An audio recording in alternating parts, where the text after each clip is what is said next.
It's going down like this, motherfucker.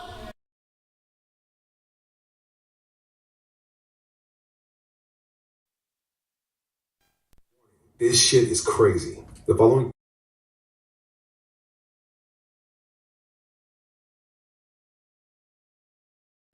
Nigga get mad. Say, motherfucker, what you mean you ain't gonna let me in this funky joint?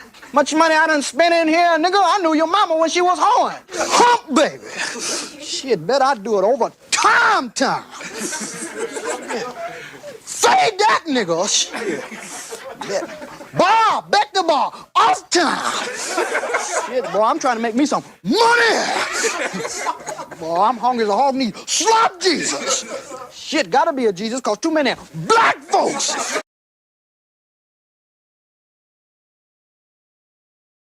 For what he has, he says that the only way that we can solve our problem is to unite together among ourselves, among our own kind, clean ourselves up, rid ourselves of the evils that we've become addicted to here in this society, and try and...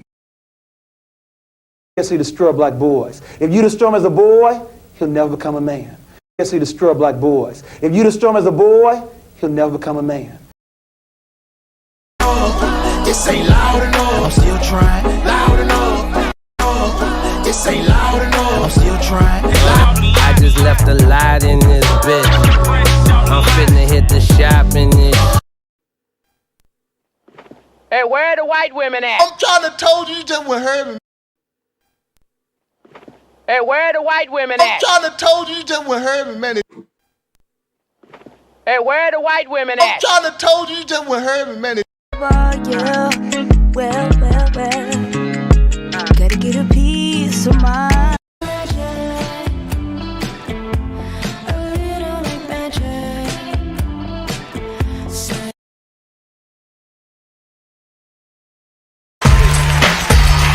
Say anyway. Joe feet. He looked down, seen his feet. The nigga went berserk. Killed the monkey. Threw the bat out the window. Start kicking that bitch in the air. Say anyway. But I will. The way quantum entanglement works is that you can take two particles, quantum entangle them, and then take those two particles and move them at any distance in the cosmos. And let's just say, for example, if you quantum entangle two electrons and you have them spinning in the same direction, and then you take one of those electrons and you shoot that thing out 100,000 light years from the original. If you then rotate the spin on the one electron, if you modify it so that its spin changes, the quantum entangled electron at any distance will simultaneously, in no time, switch its rotation also because they're quantum entangled. So these communication systems are taking advantage of this aspect of quantum mechanics that most people can't wrap their heads around, and this is what they're utilizing. It's just the new level of science that affords us the ability to communicate at any distance instantaneously. You don't understand. It's cool enough just being cool, like I am. Group of you together, you never can tell who's who. I've seen a lot of black guys, Nipsey, but you're overdoing it. I mean, TikTok. A lot of the white content creators on TikTok get all of their dances from the black content creators. You're a philosopher? Yes. You're a philosopher? Yes. You're a philosopher? Yes. I think very deeply.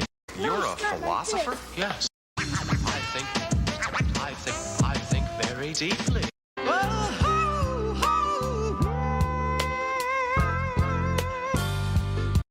Hey, dance with me.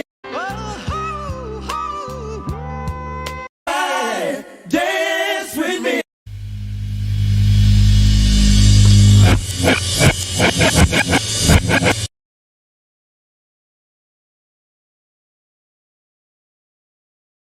Damn white boys out there. Most of them is psychopaths and all that. They'll kill your mama's mama and you. Decent white folk that still don't know they're racist. What the hell you want here, hunky? Don't know me, want it. I don't mean to be out of line. Mean to be rude.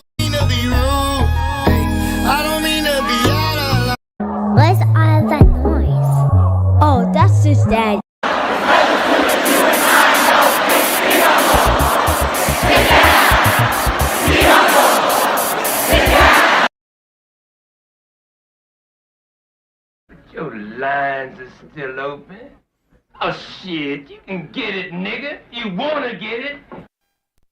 Your shit. Get your hands off of me, shit! I think we OD. I think we OD. The Chinese platform, you already know they don't give the Chinese platform, you already know they don't give a fuck about. My word can't be my equal. I don't know what you heard. That's the difference when you're mob. That's the difference when you're mob. Doing the stop. Use a snort cocaine, now I fiend for the check, yeah. Use a snort cocaine, now I fiend for the check, yeah. Baby, I'm a walking dead man, is what they call me when I come in. I hit the loot juice and pulls up in the dude. Baby, I'm a walking dead man, is what they call me when I come in. I hit the loot juice and pulls up in the dude. Baby, I'm a walking dead man, is what they call me when I come in. I hit the loot juice and pulls up in the deuce. I guess you go to the history of European civilizations. 250 years is how long they last before they implode, because of their greed, because of their violence, because of an inability to let others be, including themselves. If they didn't have brown and black people to hate, they would hate themselves. Do that dance, baby, do that dance, let's work it out. Yeah, nigga.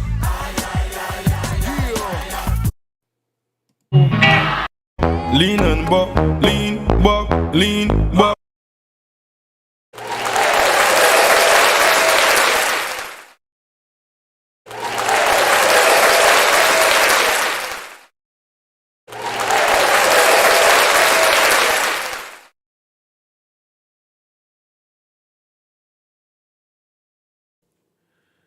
To the east.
Well, y'all, I guess that means come on in.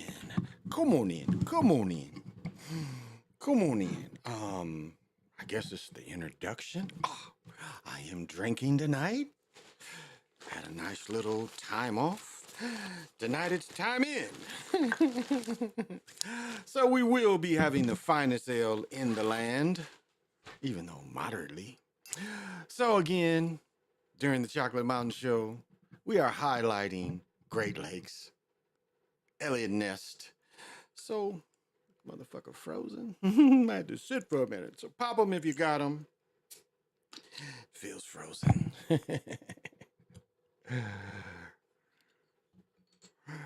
Yeah, it's definitely frozen. That's all right. Frozen means cold. Come on out there. Come on out of there. Ooh. So we have a little bit of frozen beer. So pop them if you got them. It'll. There we go. Get all that out of there. Yeah, just carbonation. Did you know a carbonation will push this shit out? Oh. Think we're starting to get a little bit. Ooh, look at that rich goodness. Well, you just cool right on down until you want to pop up.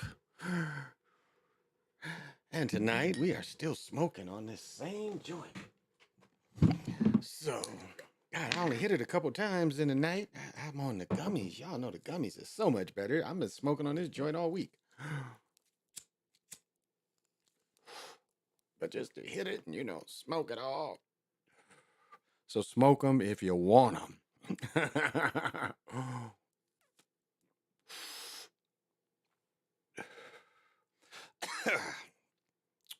All right. That'll do for right now. There we go. That'll do for right now. It's hot up here. I hate it. It's cold outside. It's 23 degrees outside, but it's not 23 degrees in here. I know it. I dropped something. It is a lot warmer in here. So I got this fan on. Ooh. And I hope everybody had a joyous day. You know, smooth for me. Man, I get them long meditations day like today. Really didn't have to do nothing. You know, it was just kind of like my daughter got out of school early today. So it was really, you know, wasn't much to do. Other than harass, clean up, maintain, stretch, and meditate. That's kind of what my day went about.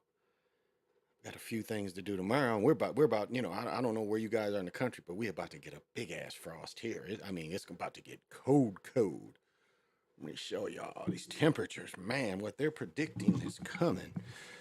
Ooh, it doesn't look fun. Let me see if I can get this up. And you know, when you live in Minnesota, the weather's always something to talk about, you know, because it might be the middle of August and this should be like a blizzard. But yeah, check this shit out. Yeah, like 19. It's only gonna get a high of 19 on Friday. It like what it is right now, this is about what it's gonna be, you know, today. It ain't gonna get warmer. It's gonna get down to 9 tonight. And then as you see, the rest of the week, Saturday 10 above. It's gonna get -9 on Sunday. Monday gonna be -6. And then we get a warming spell, you know. -1 on next Tuesday, then next Wednesday, it's gonna be a high of 12. And so you know what that means. That means the furs can come out. The furs can come out. So, but you know what? During all this time, we ain't having much snow. And if I would used to say like the difference between here and Michigan, what it used to be when I lived here in the 90s, it didn't get that much snow here. Now I'd get like, I've said this before, you know, I talked about this the other night. It used to get so cold here, and maybe I was just telling my brother-in-law, when I lived here in 94, it would literally be, if you didn't park in the garage, most cars had to plug in because they had radiators made. And I think our radiators in Michigan was made different. I don't know because I ain't never had to plug mine in. But anyway, most cars had to plug in because they would freeze their radiators. So you had to plug to keep your radiator warm. But, and again, I've said maybe my seals was bad, but I saw other cars do this too. But I mean, it literally would be frozen in the car. I mean, I would have to, you know, literally break, you know, the old ignitions. You know, the old ignitions, the way they turned over up here, not down here, they turned over. Yeah. And it would be frozen inside my car. And I remember that used to be, you know, kind of normal for everybody when you didn't park. This motherfucker was frozen. But at least it'd be cold. So I hope everybody's like me, was smooth. What's up, Jamar? Thank you for joining. El Reborn Amaroon Khan, thank you for joining. There's my main man, PJ Allen. What is happening, baby? So I'm glad everybody's here. And, you know, and I don't think I'm complaining. I'm glad I live up here. The air is the purest. I mean, we got such pure air. We're starting to see each day a little longer. Let me show you this part. We seeing each day is a little longer. You know, I remember waking up today at 5:45 and it was still dark. I had to go to the bathroom or something. But, you know, in the mornings, you know, the moonrise, and the moon set. So 8:30, the sun came up at 7:49, sets at 7:53. So the days are going to slowly start getting longer. Sunny days, 19, rainy days, snowy days, 2 so far. That's all we've had. So hopefully more of the same thing. Ooh, already selling NCAA tickets. But so we're not really going to get What did they say here? I don't think we're going to get a powerful blast. Saturday, Sunday will determine how much snow falls. Update. Metro. Let me see. Models. What's happening? So it looks like we are generally right here. Right somewhere. I'm trying to follow the state line down. So right in here. So I think we're out of trouble in this pocket. Again, we've got heavy snowfall here. This is all moderate. This is heavy. This is all moderate. So I'm trying to follow the line, I think. Right in here somewhere where it breaks off. So yeah, we're in the moderate, right in here. We're in the moderate. So wherever you are, accordingly, I know, my people in Michigan, my daughter lives kind of in here. My sons live more like here. So we'll see. We'll see what happens. So it's going to be moderate storm for us. So I hope, everybody else where you're at, that it's moderate for you too. So I appreciate it. Your pre-models. Yeah, it's moderate for us. Says the NAM and European models show a little less than 4 inches of snow, with the tracker, however, bringing the biggest blast of snow to northern Iowa, southeastern Minnesota, and Wisconsin. Yeah. See, it's going away from us. It's going to blast here. See, we're like right in here. So if you living in these areas, look like you going to get it. So be prepared for that if you're in those areas. Definitely. So what do you say? Old people only got the weather to talk about. That's true. That is true. Damn. Very, very rare waves crash inside ferry boat in Washington. Damn, how do they do that? Let me see. Games tonight. Golden State got their ass kicked by the Pelicans. I watched all that game. And Stephen A. Smith, all of them talking all that shit. They talking all that shit about Zion, and Zion wouldn't had a good show tonight. He got the interview at the end of the game. Oh yeah, and the big one tonight is the big thing today is, which we can't be surprised. This motherfucker is about 2,000 years old. Pete Carroll parting way with Seahawks now, and it means this coach is now the oldest. So of course we know that Pete Carroll got fired today. They fired Pete Carroll from the Seahawks today, so no surprise about that. There's going to be a lot of coaches available, and maybe there's one that's a little more his type. So Pete Carroll hasn't been productive since he made the bad call, or he let whoever made the bad call not to get the touchdown. Now Belichick is the oldest coach. The fact that Carroll's coaching at his age was surprising because it's not something you normally see, and only 5 coaches in history have coached after turning 70. Only 6 of them now are older, 32. Yeah, the league is definitely going to younger coaches. They're getting rid of these old dudes. They're definitely getting rid of these old dudes. He was 72.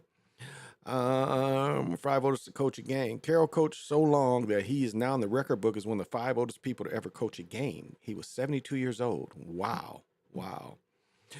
Romeo Crennel was 73. I remember Romeo with his fat ass.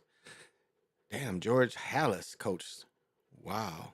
George Halas coached till he was 70. He didn't want to let go. But George Halas was one of the smartest people. His $100, whatever $100 was equivalent to 1928, 1929 to start the Bears, the Bears is still in his name. And I said before, Red Grange should have got half of this. He could have got half of it.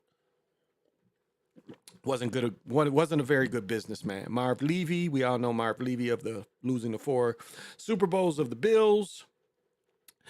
And so the Patriots coach is 71, and he'll be turning 72 in April. If he doesn't coach, which is a distinctive possibility, then he'll go. Then Andy Reid will be the next. Yeah, Andy Reid got me. So Belichick is 51. He's 10 years older than me. Reid is 4 years older than me. Harbaugh is, because he graduated in 79. I think he still graduated in 82. I'm 62. So yeah, he just turned 61. I'll be 63 this year. So he probably graduated in 81. I met him when he was a boy. So he seemed, well, I don't know. Mike McCarthy is 60, Biles is 60, and Sean Payton is 60. To have coached the game after turning 70. Carroll are 2 of 5 coaches. So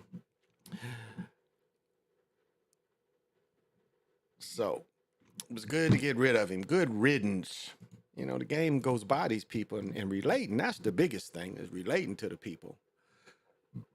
And being able to get, new talent. Belichick has not been really able to get talent. He's getting talent that he sent out there that left him. That's the talent Belichick gets. He made Matt Patricia, who's been a defensive coach his whole life, other than when the years he was a failure at the Detroit Lions, and all of a sudden he calling plays. And that's to personally help him. He did that at the expense of his team to personally help Matt Patricia. So, yeah, we don't usually see that kind of thing. So, oh, here we go. So I guess they're going to do him in after all. They're going to do this dude in after all. Federal judge says Alabama can now conduct the nation's first execution with nitrogen gas appeal plan. So Alabama went ahead with it. Be allowed to put inmate to death with nitrogen gas later this month. The federal judge ruled he'd be the nation's first execution using the new methods that the lawyers criticize as cruel and experimental, which is true. Well, who rejected it? So U.S. Attorney Huffaker, rejected inmate Kenneth Smith's request for a preliminary injunction to stop his scheduled January 5th execution by nitrogen hypoxia. Smith's attorney said Alabama is trying to make Smith the test subject for an untried execution method after he survived the state's previous attempt to put him down by, that's right, he survived lethal injection. Smith's attorney said his appeal decision, but Smith's attorney, Robert Glass, said he will appeal the decision but declined to further comment. Smith, now 58, is one of the 2 men convicted of murder for hire of a preacher's wife that rocked Alabama in 88. Smith and the other men each were paid $1,000 to kill a woman on behalf of her husband who was deeply in debt and wanted to collect insurance. Wow. He got $1,000. He must have been a crackhead. Now, 88, he was probably a crackhead back then. He got crackheads to kill his wife. Damn.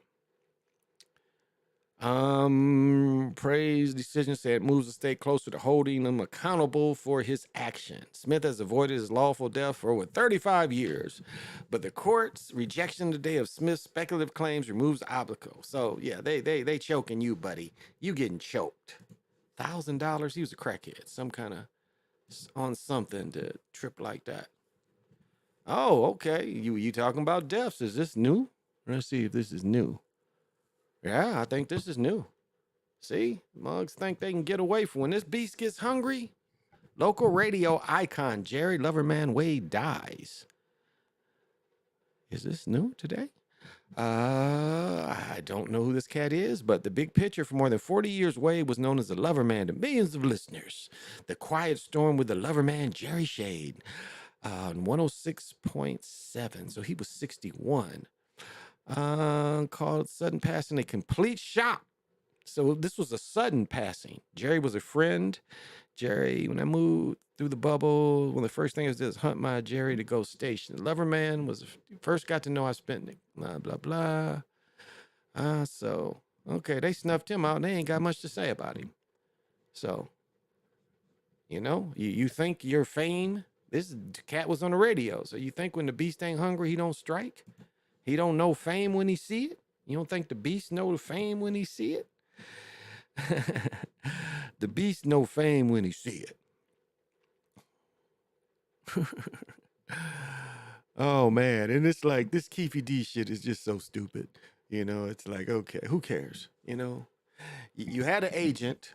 You had an agent, and you talking about an industrial plant. If you don't think that young man was an industrial plant, and even the way he died seemed very... it's very, you love him or not. It just, Everything about him seems planned. You know, his mom was a prime Black Panther and Black this. I mean, it's when it's too much, it is too much. So, you know, who cares now? It's just like these things. It's like, you know, if y'all didn't dig Corey Holcomb last night, he talking about Cat Williams. That shit's old. You know, he didn't strike when the irons was hot. He should have did a short or something. You don't come a week later and try to talk about something that ain't hot anymore. You kind of get past it. You know, that he fumbled the ball on that. He really fumbled the ball to wait to talk about it on his show. And that's the problem with not being flexible. See, the other cats was able to respond right away. This nigga got to wait till his show's on Tuesday. Come on, you got to be more flexible than that. You know, you got to be more flexible to that. You got to get the information out. If that's your thing, is telling about, damn, did he die too? I thought he was dead already, though. Did he die too? This is 14 hours? Really? I thought Richard Boone, blah, blah, blah. Let's see. No, there's no way he's still alive. This cat's got to be dead by now. Well, why are they talking about this dude then? I don't get that. Okay. Why were they talking about him? I don't know.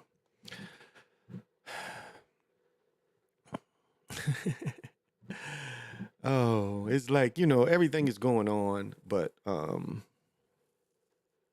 think we talked about this. No, maybe we didn't. Here's another one. Tracy Torme. I don't think I did this one.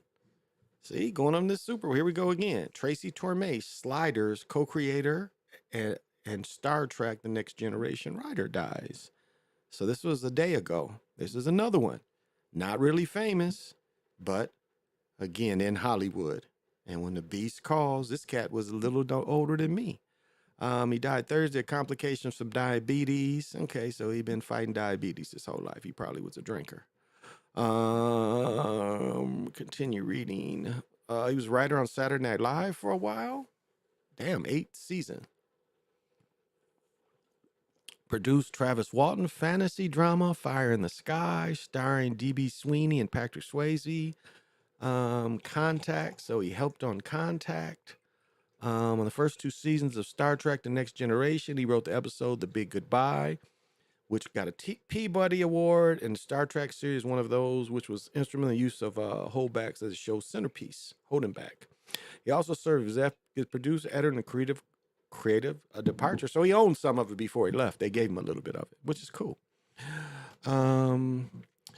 Sliders, who starred Jerry O'Connell and John Rice Davis, revolved around a group of characters who traveled or slide between the different. Oh, this was good. Wait a minute, this is Sliders.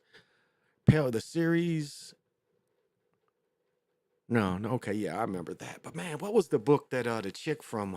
Man, it was a series. It was a movie. It was a movie where Cheryl Ladd was in it. And it was about the future, and this is what it reminded me of. And remember, they had to smoke cigarettes to go back onto that, to old Earth. It was like the more cigarettes they smoked kind of helped them when they went back to old Earth, to have a tolerance to be back at old Earth. That's what Sliders, I got them mixed up. That's a different month. So this cat was born in 59, so he's 2 years older than me, technically. 2 years older than me. And, this is Mel Torme's son. Okay, so he was born famous. This is Mel Torme that was a singer. I didn't pick that up. Mel Torme was a singer. Okay, it was his second wife. As a teen, he's impacted by such films, Space Oddity, playing the movies. So this is Mel Torme, and if y'all didn't know, he was a singer. So you see how the Beast is? You know, the Beast didn't, the Beast made sure he worked in Hollywood, but his daddy was a singer. Yeah, so he went to Beverly Hills High. Okay. And went to Loyola Marymount. So, if you don't think the Beast is hungry and that nobody's there's in Hollywood that you can be left alone. Plus his daddy was a singer, and I ain't gonna say he was a star, but I mean, he was his daddy a star? I don't know if Mel Tremaine was a star. I guess to some people he might have been a star, but I don't know, if everybody thinks. And I think I did Alan Canto. I think I already did him. So, we see, the Beast, and we see the sacrifices and the hungriness as these, because it's award season too. See, it's odd. Isn't it odd that sports season starts that movie season. Movie season gives its award within the sports season. Did anybody, have you ever caught on to that? It's they celebrate during the other ones, finals. They get the Oscars, I think, is the last one, and they just got this was the American Awards, American or whatever the awards was, the Golden Globes. So do you see how they try to piggyback on sports to do their high rituals that people follow? Yep, the whole life is the script. Well, yeah, it kind of is. And the sports writers always look at this script. And they still trying to get Michigan shit over, it should be an asterisk by their championship. Motherfuckers are so butthurt, so butthurt. And it's been a little bit of everybody that does a little bit of everything. Wow. Says right here, Rick Ross wants to buy the Miami Heat. Well, do you think he's got enough money to buy the Miami Heat? Really? Isn't it funny? A-Rob couldn't buy the Miami Heat, or the Minnesota Vikings by him, or the Timberwolves by himself. He had to have that billionaire, and supposedly this cat made $700 million in his career. But of course, taxes and all that. But we'll see. We'll see if he got Michael Jordan bread or not. And remember, Michael Jordan was first. What was this? Bob Johnson. Bob Johnson took Michael Jordan on, and Michael Jordan only had to put $30 million up. The $30 million was part of a $300 million deal. And if I remember right, that's what it cost him to buy in, was $300 million. And he turned that $300 million, into $1 billion. I don't blame him. He got younger children, younger wife. Why be bothered with a team and evaluating talent and stuff? You did it already. You've over it. You did it. So, why not, do more? You did that part. Why not do more? You see, that's why Cuban is doing the same thing. It takes a lot to run a team. I mean, look at us. Like, think if you just run you do football numbers, squares or stuff, or you just in a family pool, it's demanding. Well, think about a team and travel and logistics. I mean, you paying people you don't even understand that you're paying. If you own, like Michael Jordan owns that, whatever they call it, the Hive, you own that big building. I think Larry was managing it. Larry Jordan, his brother, I think Larry was managing that building at one point. Think of all that. Think of all that. You paying the people to pick up garbage from the place. You paying the security of the place. You paying the light bill of the place. Also, you want to use the place when you don't have basketball. You want people renting from you to have things in your place. Right? It ain't just like, basketball. Nobody uses it until basketball season. No.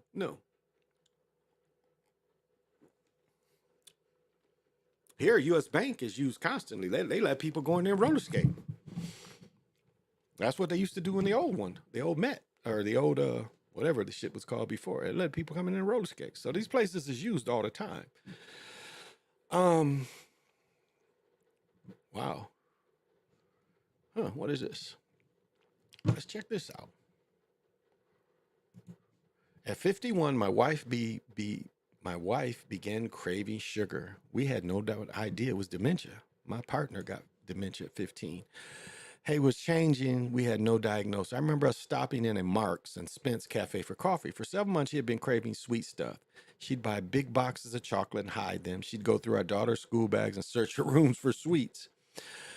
Francesca had epilepsy and needs to be careful with sugar as a spike, as her levels can trigger seizures. The day in Mark Spencer, she'd taken a big slice of cake that I then put back and maybe a bit crossly because I didn't understand why she was acting this way. I remember the lady behind the till asking her, "Are you okay?" Then loudly in front of everyone, she'd offered to call security. It's an awful situation, hard to explain. I've been told by my neuropsychologist that her brain was working so hard to function properly that was craving the immediate energy release you get through sugar. She is still the same, though she isn't particularly interested in finishing meals or eating protein. It's very hard to get her to drink and stay hydrated. She still wants sugar all the time. She used to be an 8. She's a size 8. Wow. So before, I don't know about this. Though she's no longer able to go to shops on her own and doesn't have bank cards. If we were at the supermarket together, we'd get to go to the payment point. I'd find Patricia had sneak cakes and biscuits into the trolley. I had to put them all back. So she kind of is aware that she needs it. But wow, dementia made her want sugar. This started, I didn't know what was happening. I thought maybe it was so depressed and looking for sugar hits to make her happy. We met in 97. I was working for a bank, blah, blah, blah. Okay, he ain't known her that 97. That ain't that long ago. We have lots in common, blah, blah, blah. It's just the birth of her second daughter began having absences. She'd lose all her muscle. Wait a minute. Okay. We married in the UK and her family around us. Then I posted Paris so that we started our family. It's just then after the birth of our second daughter that Francesca began having absences. She'd lose all of her muscle control and flop to one side, masculating, and come around about 30 seconds. Okay, that's epileptic. We looked for answers, blood pressure, before learning that she had epilepsy brought on by a tumor growing in her brain. It was benign, but very big and spread around, so operating was extremely dangerous. We got opinions from elsewhere. Annual was semi-controlled with medicine. And okay. And then they had these two daughters. Oh, wow. How long ago is this? This is in the 90s? Okay. This is in the 90s. All right. She never went back to work. Absolutely, she felt too vulnerable to be in front of class, but she's an amazing full-time mom. We're living in the UK when the sugar cravings began. And it was just one aspect of her behavior. She'd been always a great cook, but only having reheated meals lately. I remember looking for something clean to wear, walking to the spare room, finding pile. So he was expecting her to clean up. Okay, and they got grown-ass children. Okay, this makes sense. Started boarding school for her sixth form, but her youngest was still at home. I think college. They say boarding school. I think they mean college. Didn't recognize her anymore. For a year, she refused to cuddle her mom. Wow. Was unhappy or depressed. I arranged for her to go on a health retreat. Then on another, which was entirely one-on-one. Interesting. Therapy never changed. Nothing new. Although we saw our GP was seeing doctors for epilepsy and brain tumors, no one mentioned the word dementia. In fact, we didn't even get a diagnosis until March of this year. She had stopped being able to do things with too many stages, like a cup of tea, get in the shower, and wash herself in the morning. Well, I mean, I got some of them issues. Shit, I need help putting on clothes. Shit, my shit be hurting so much in the morning. But anyway, I've been so lost. We have both went to a local dementia hub by the Anheuser Society where they had a class called Singing for the Brain. Older people singing and sitting around and shit, doing boo. Okay. She doesn't have the brain shrink it usually associated with it. It might be damage to the brain caused by the tumor. Okay. All right. Well, so... That's why I don't know about y'all, but I don't really eat sugar, What'd you say? Just a distraction, like the JW Underground Tunnel. Yeah, that's a good point. That is good. He looked like Harry Belafonte. Yeah, he kind of did. I agree. Cuban said to open up a casino, so he had to sell some of the stake to do so. Well, it's the casino people that he sold it to. He sold it to bigger banks. So what they're going to do down there, because I think Texas is, maybe Nick can, or anybody that knows, I think Texas it's legal to gamble in Texas. So they're going to build a casino resort right there, right by where the Mavericks play. So the casino people bought the Mavericks. Yeah. So do all that.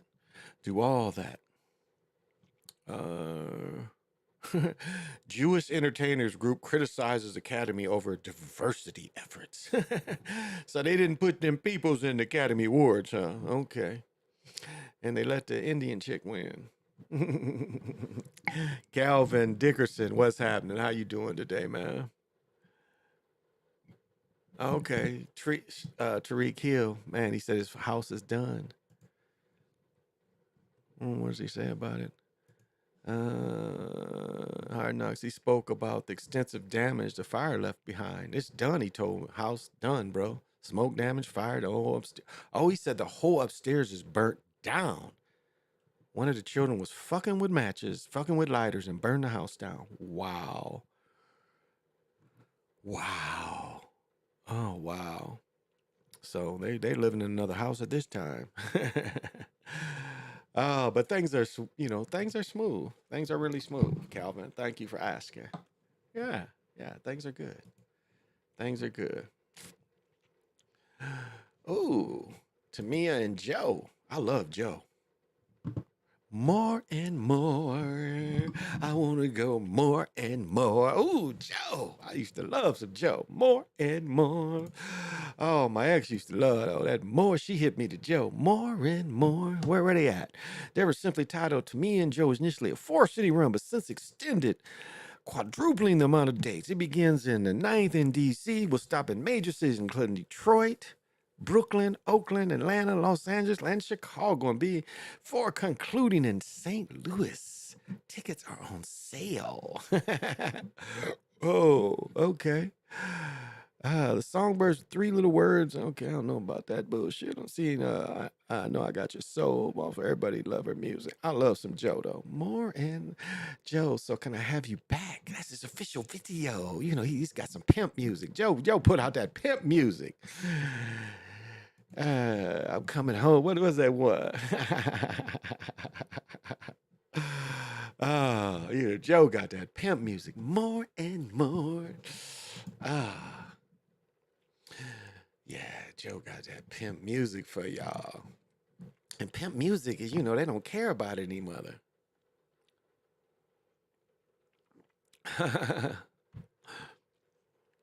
So what let me see, what does this say? The dude who jumped on the judge and shit. I was cheering and shit. He jumped on her. What happened? The Las Vegas felon who attacked judge in a violent outburst last week has been charged with her attempted murder. Wait a minute. For jumping on the judge, he gets attempted murder.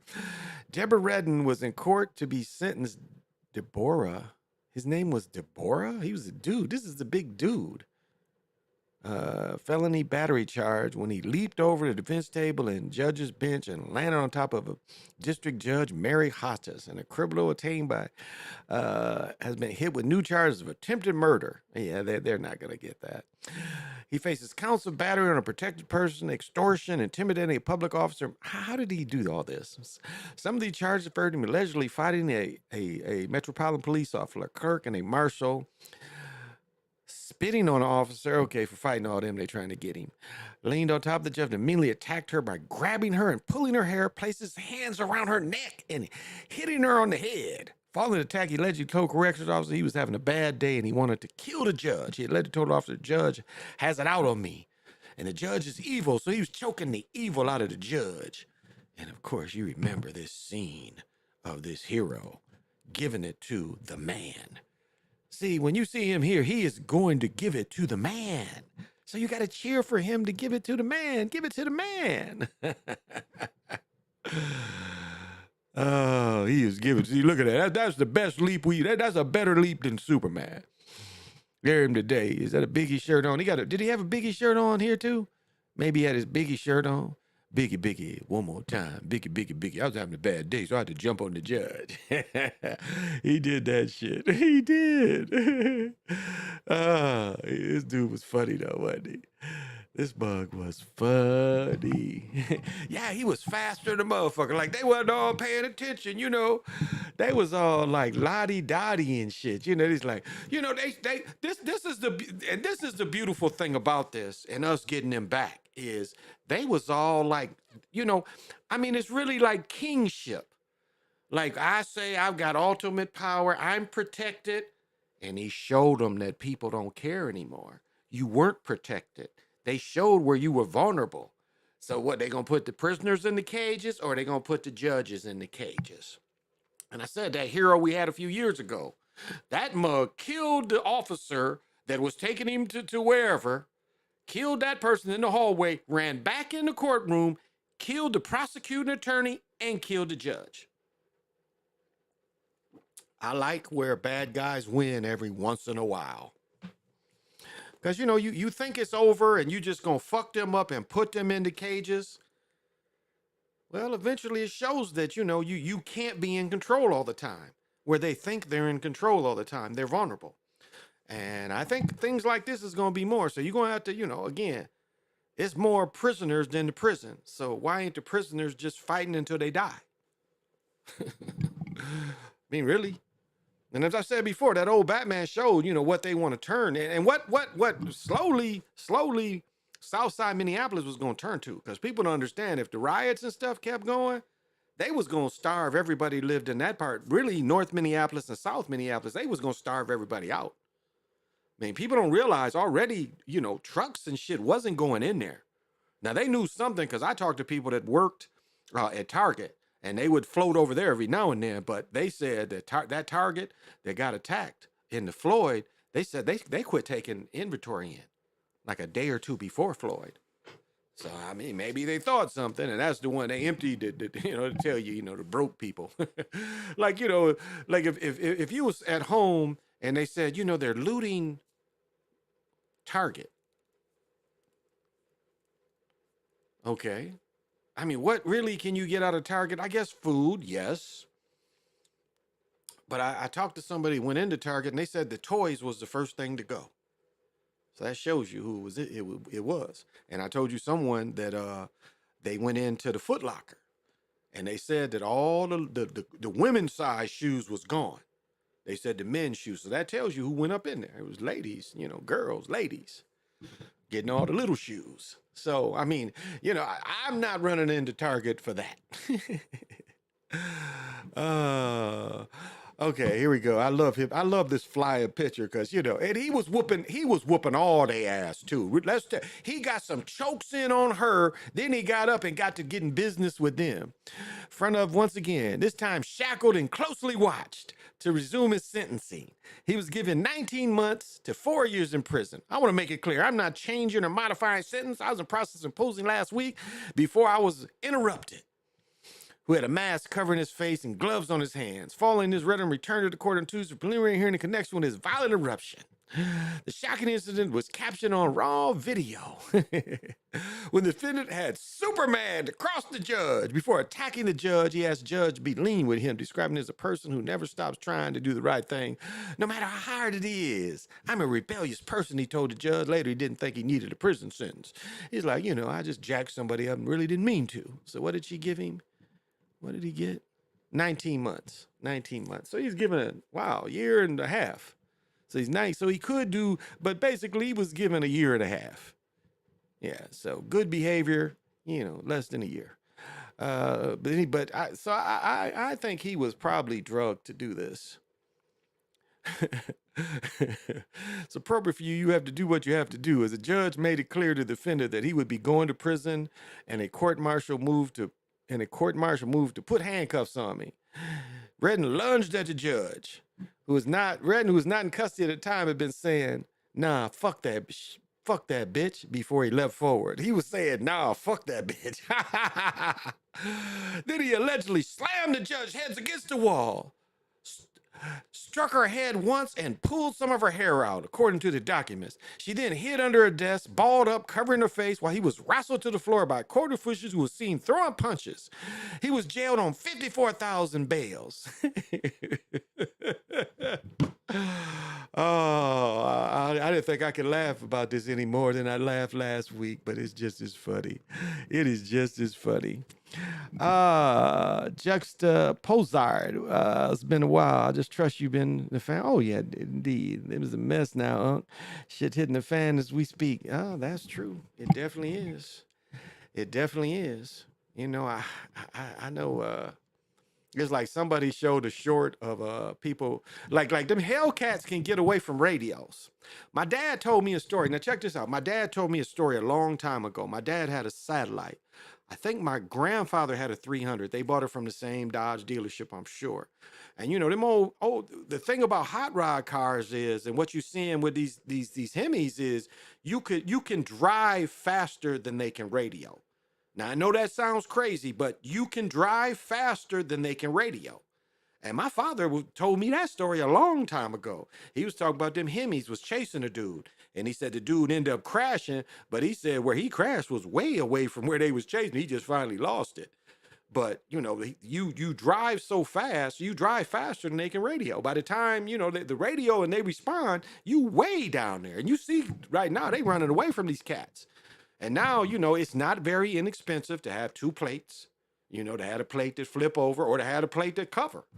I mean, it's easy. You done paid $100,000. You ain't gonna get the plate to flip over, the plate that you can cover your plate, and you can run away from them. They can't catch you. Like I never understood why motorcycle dudes stop for cops.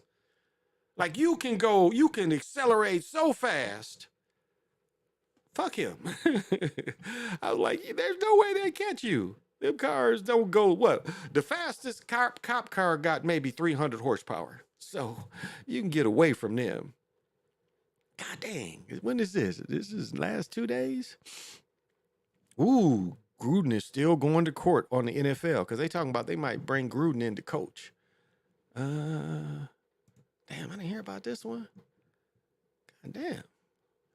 Police say Indian CEO arrested after son's body found in luggage. What? Damn. Wow. Okay. I had to follow up on that shit. Let's see what they say about John Gruden in court. John Gruden gonna beat the NFL. He gonna beat the NFL. They figured out the robes have no proper oath and on file. No proper oath and on file. Those robes is a mess. Shit's hitting the fan. They figured out that the robes have no proper authority. Yeah, I could agree with there. I mean, yeah, in a way it is. It's a sham. It's a sham. It's like you do agree. You do agree. You do agree to do business with them when you get in trouble. I mean, that's what we do. We agree with what they say. But if you don't agree, you really can do something about it. They try to box you in a corner. I mean, look at how they want you to plead. They don't even want you to go to court anymore.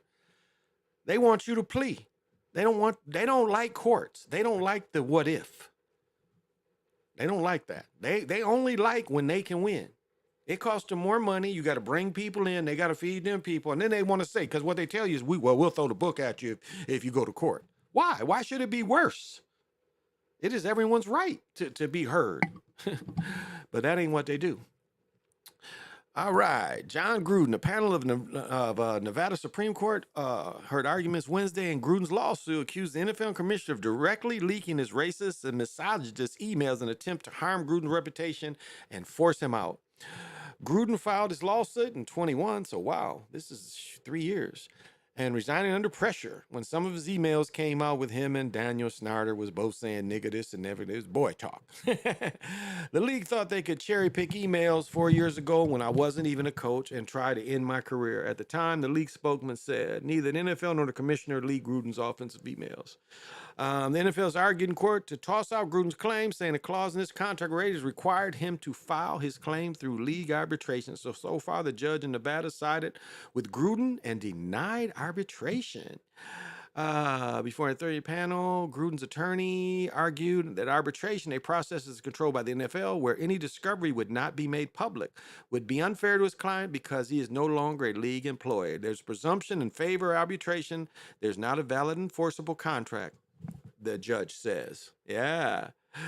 Look at that. He's said the NFL is seeking to overturn the lower court's decision on the basis that they were buried paragraph and for a document, never saw, couldn't negotiate, had opportunity to modify, reserved ability to change the NFL's constitution. Chief Justice asked the NFL lawyer, what about due process?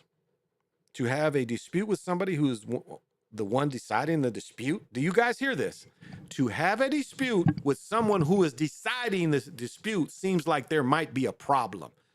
That's right. He is the judge and the jury in the NFL. In some sense, it's a very artificial case but for the fact, for whoever reason, the Raiders settled out of the case and paid Gruden an undisclosed sum, there would be a case we would be operating alongside the Raiders. There is no meat on the bones of the allegation the commissioner was somehow involved. We know the commissioner was. So, right on, Gruden. Put one on them. Oh, and I forgot, I've said this story before. Old man Harbaugh is the one that recruited me to go to Western.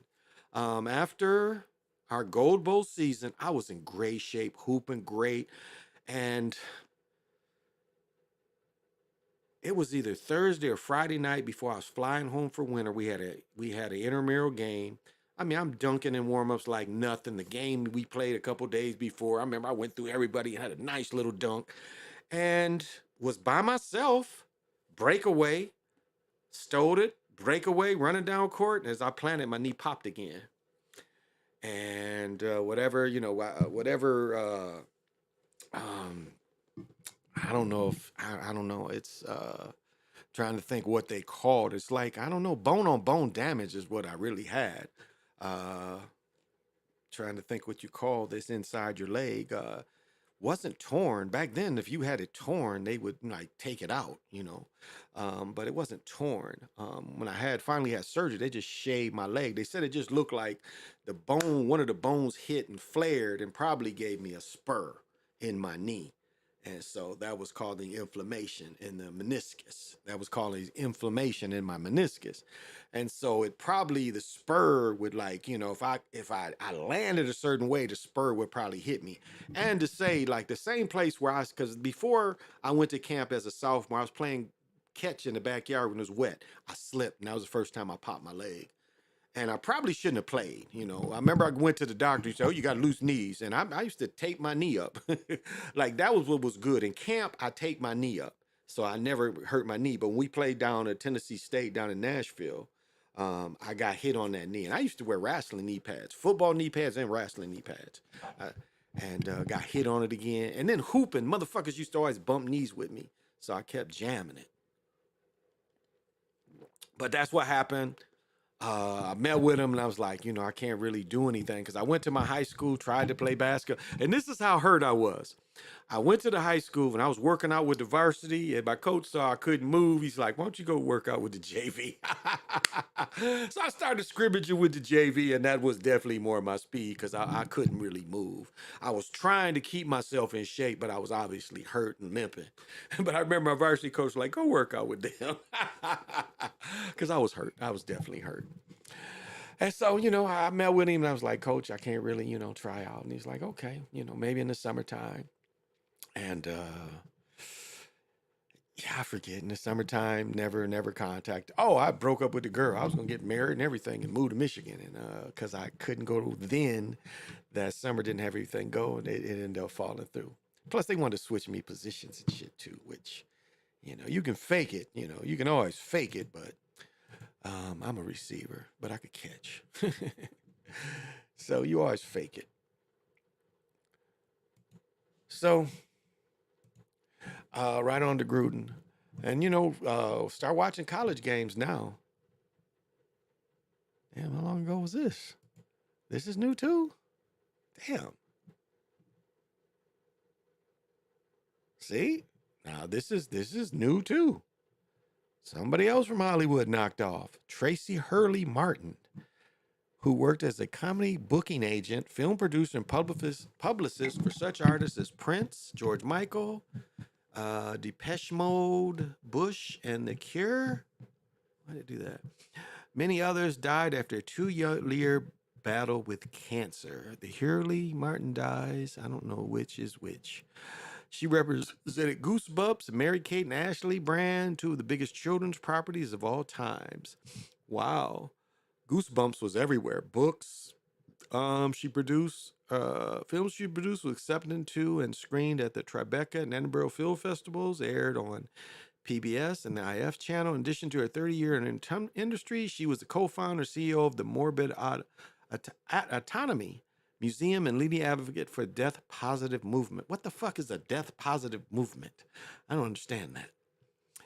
She organized, hosts lectures, workshops, exhibited seminars, museums from taxidermy to sword swallowing and beyond. Okay, she was a weirdo. Survivors include her husband, Depeche Mode. Wait. Survivors include her husband of 20 years, Depeche Mode, Yaz and Irishi, founder, Vince Clarke, a son, Oscar, a niece, Isabella. Okay, so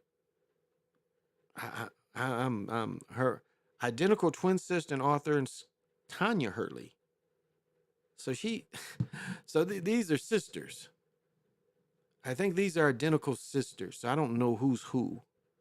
Hurley made. Okay, so these are. Am I right there? What did it say?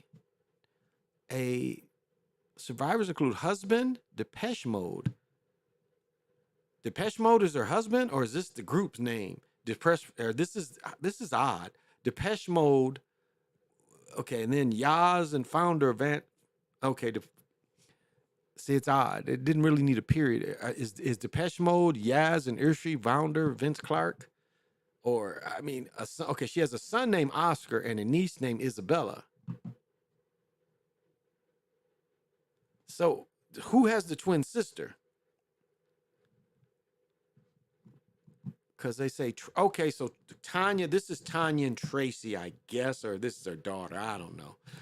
Well, see, the beast took another one. Rondo Ganja, what's happening? Thank you for coming.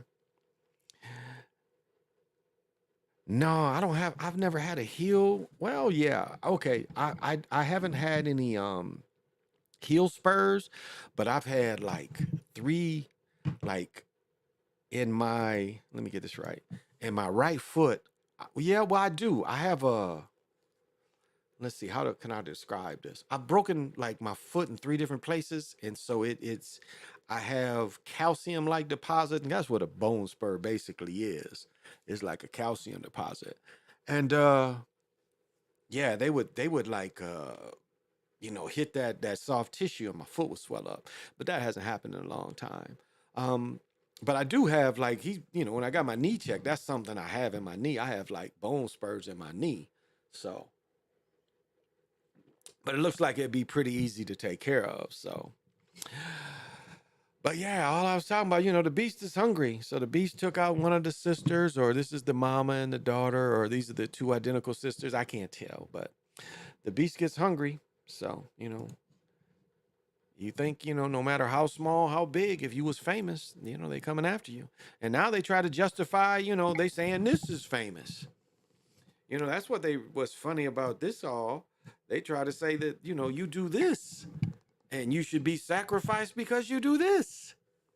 You have 100 people watching you do this. What does it say? 13 people watch. So 13 people, I should be sacrificed to the beast. These people made a lot more bread than I did off this. So.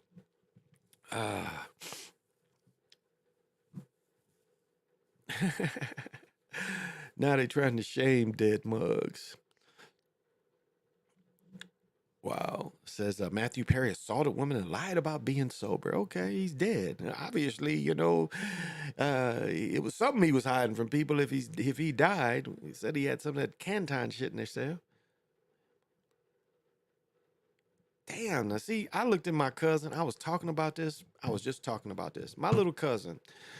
Now, I wish my little cousin would have went on Kevin Samuel's show.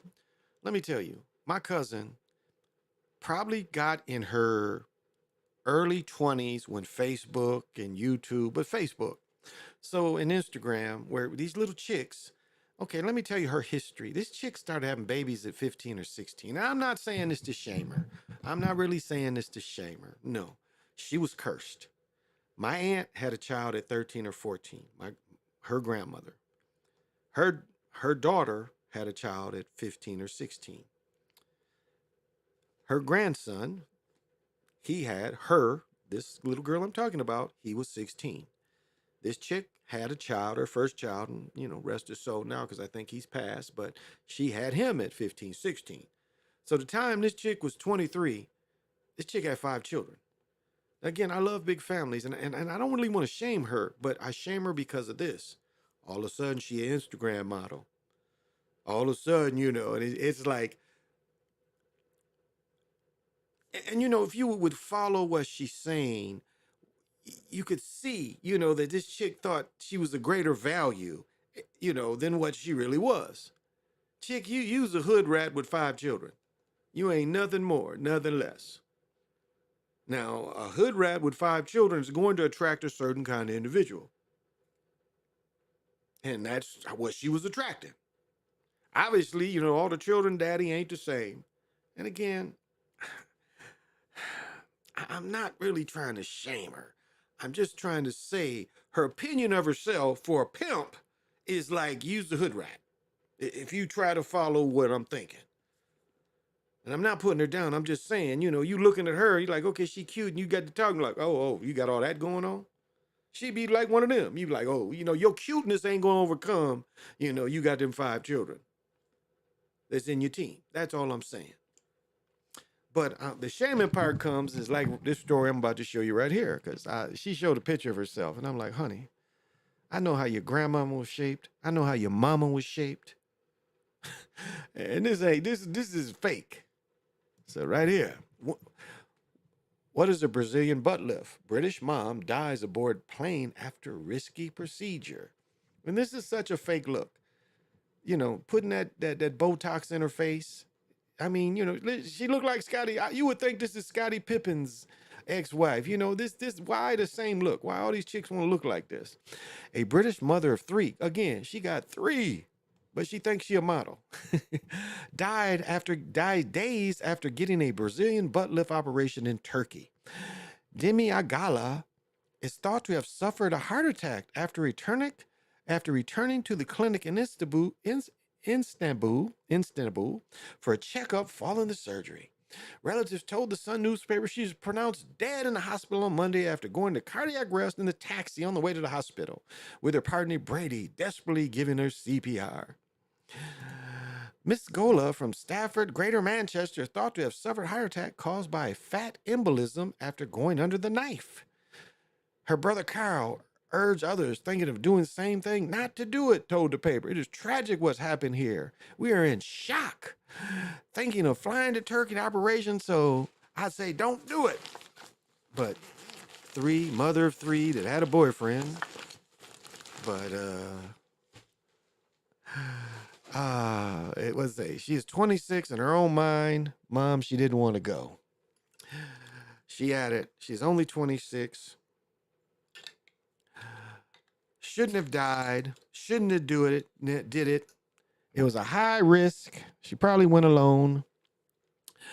She should have never done it with 3 young children. Did her man say your ass needed to be fatter? The tragic news is the latest in a line of deaths after having surgery abroad. The UK government representative vowed to meet with officials in Turkey to discuss the regulations around all medical and cosmetic tourism following several deaths. Several. Wow, several deaths. That sounds like a crappy dam. That's what it sounds like to me, a crappy dam. I should go back and find the picture of my cousin. And you know, I'm gonna vent a little bit. You know, I got a cousin and it just breaks my heart. Like, you know, I said this before, you know, I put on Facebook, you know, after a while you practicing necromancy. I said, after a while you are practicing necromancy. And you know, it's like, you know, she's saying people are telling her how to grieve, but no. I mean, you can only grieve so long until it turns into something else. Now, it's okay to have a shrine or memorial, but that ain't an everyday thing. And really, it should be very personal. If you have a family shrine, it should be very personal. It ain't something you share with everybody. This chick had a party on this nigga's birthday. She had a party and she had a cutout of him. And I know I've talked about this before. And this nigga's, you know, posing with pictures with the cutout. So when Michigan wins the national championship, you know, they got shirts that says Michigan beat everybody, which they are kind of stiff. I like them. They say Michigan beats everybody, Michigan beat everybody. I like those shirts. That's the truth. She's posing in her shirt with the dead cutout. And then she wears a jacket with pictures of him. Then she's got a pillow with his likeness made on it. Now, let me tell you, you know, the full story. And not to feel sorry for her or anything, but her mother, it seems to be, you know, in my family, if you don't take care of yourself when you get in your 60s, you don't change your diet, you don't be active, shit happened to them folks. And, you know, her mother she has to have dialysis, and I think she had a stroke. So, you know, her son dies. And again, you know, my friend down in Atlanta, she did a reading for me over it, and she's probably right. It's, you know, it's like, you know, and the little girl I just talked about, my cousin that got the butt all shaped up, her son died. You know, he died a violent death. Now, my other cousin, they don't really know how this dude died. Now, the other cousin, when he died, she had a thing, nothing from her. You know, she showed a picture of her and her butt. She's like, hey, you know, I went and got some work, and look what I got back there to work with. I am, you know, somebody wants me. Look what I got. I mean, that's a cry for help right there. That's all you got is showing your ass. But anyway, so my other cousin, you know, hun, sending love to you, but, you know, make a shrine. Make a shrine. If you need to hit it once a month, hit it once a month.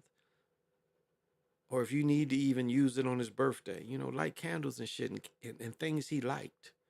That's what you do. But you don't, you know, you can't have this in your life every day. I mean, after a while, you know, the energy, your energy becomes poison because you keeping something that's degrading around you, and you keeping something want to be released. Because those are all locks that you putting together, hun. These are locks.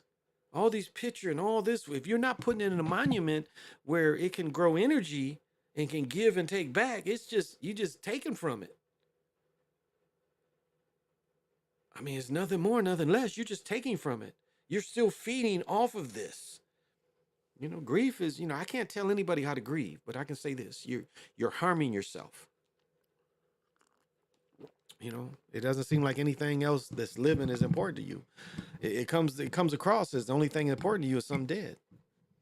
And like, that's what I had to tell my daughter's mother. You know, she's keeping all this shit of dead people. And I'm like, you know, you got to get this shit up. Because at some point you seem to care about this dead shit more than the people alive. So, I don't know if you'll ever get that message, but that's the only way I can give it to you, hon, is you hurting yourself. And you know, it's hard enough to have positive energy around you, and you bring in negative energy around you. And like the idea of loving someone, you know, and it's like my wife says something very challenging, and it's probably true to a point. It's like some people, you love people, and when they pass, you don't know how to show or express that love. So she's thinking that the only way he will know that he was loved is by doing this. So in her mind, she's thinking everything she's doing, he would expect her to do. And I'm gonna say this, he was kind of an asshole. Last time I saw the nigga was an asshole. He was spoiled. No doubt he was spoiled. He was spoiled. I'll say this. But they made him like that. So, damn.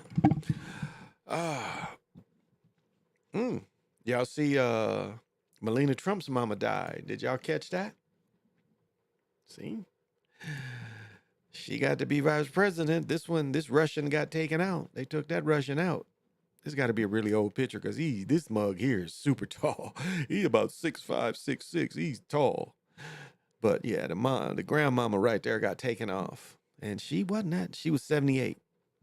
They got her 78. See, they said they didn't tell you the cause of death, but when they come get you, they get you. See, she's the president's wife's first lady's mama. So, you know, she got whatever, she is Slav or whatever that chick is. She's some foreign. But, you know, she was, you know, she got her little bit of fame. She was a strong woman and carried herself with grace. See, again, they don't never tell you how she died. Cause of death wasn't shared, but just know she died. So, you know, here's another one that died. So you can add all these up. You know, again, she's around the president. So you see that little bit of fame she got with her through her daughter. See, the beast is hungry. What does she say? Whatever Eva likes, Eva gets. Is that how it goes in Damn Yankees? Whatever Eva likes, Eva gets. Oh man, Tulsa King is coming back. Okay, Tulsa King was pretty good.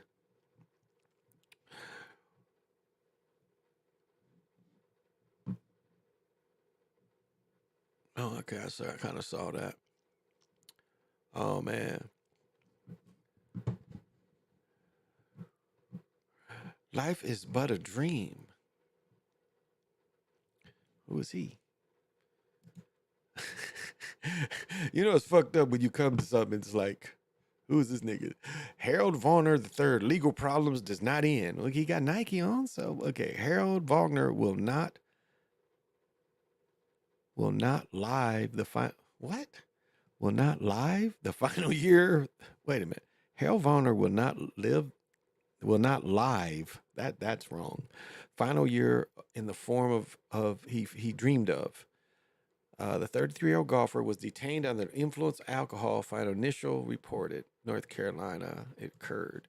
It's happened in Mecklenburg, where Charlotte, the state's most popular. Joyner, a champion in the Saudi League and Washington tournament last year, and one of the PGA's players who joined the league recently. 4 aces from the golfer is now in police custody at 7:30, according to an informant. You needed an informant to tell about Harold Vander. You needed a informant to tell you about Harold Vander III, huh? He conducted the effects of a dangerous substance in the area when he was ambushed by the agents. What now? The golfer was in a low police custody corner. He conducted the effort of a dangerous substance. What?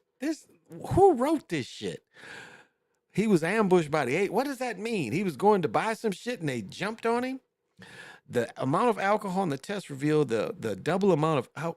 Was the nigga driving? I mean, or was he walking?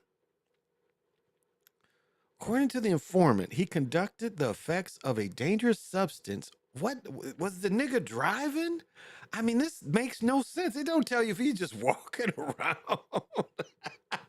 Was this nigga walking around and they got him? Oh, wow. Okay. 13 blah, blah, blah, is located. Okay, this is a stupid ass story. So a foreman had to tell him that this nigga got drunk drive. Okay, I'm sorry, y'all. Okay, what'd he say? Thanks, Unc. I needed to hear that. Mom's been going through it. It's still years after her husband passed. Whole family did to celebrate his life, and his mom's is still having a tough time. Yeah, I mean it's you know, and again, you know, recent is so different than, you know, this happened already. What I'm talking about is like my cousin died two years ago at least, if not 3. I think he died before COVID. So he like died 19 or 20. I'd have to look back, but I think he did. I think he died before COVID. So, you know, I mean, you know, so it's, you know, when someone dies, it's a wound that never heals, no doubt. And I'm not saying it doesn't, but I'm saying there's a way to grieve it. And if you do want to put, you know, a little monument up, that's the way to do it. And so during their times, their birthdays, you know, you put what they like there. You light candles, you light incense. That's what you do to keep that ancestral line open. You know, I've said before, you know, I've just like meditated on one of my ancestors, and, you know, the whole nation hugged me. It was like, you know, it was like everybody that was connected to her, through her, all came as like, we with you. And that's very, you know, that's, you know, that was very refreshing. That was something I didn't anticipate. It was like I had a chance to hug her and all of her, like everybody connected to her in the family way, all gave me their love. It was like, man, it was like telling me, you know, we like that it's you, and we like who you are and what you've become, and we all proud of you. And, you know, that's powerful. So, I mean, those experiences with ancestors, you definitely can have.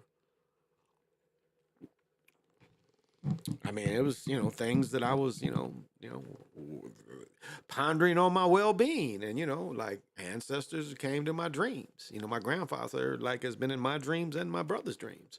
So he's someone we would never thought would have been, you know, spiritual. And yet he's been able to communicate with us, you know, with my brother and I. He's communicated with me a few times. And even my grandmother, my grandmother's like one Mother's Day, I'm just in the, I put crystals in my shower. So, I've got crystals laying all around me in my shower. So when I shower, I've got that energy flowing, and I always have a big, big, big chunk of,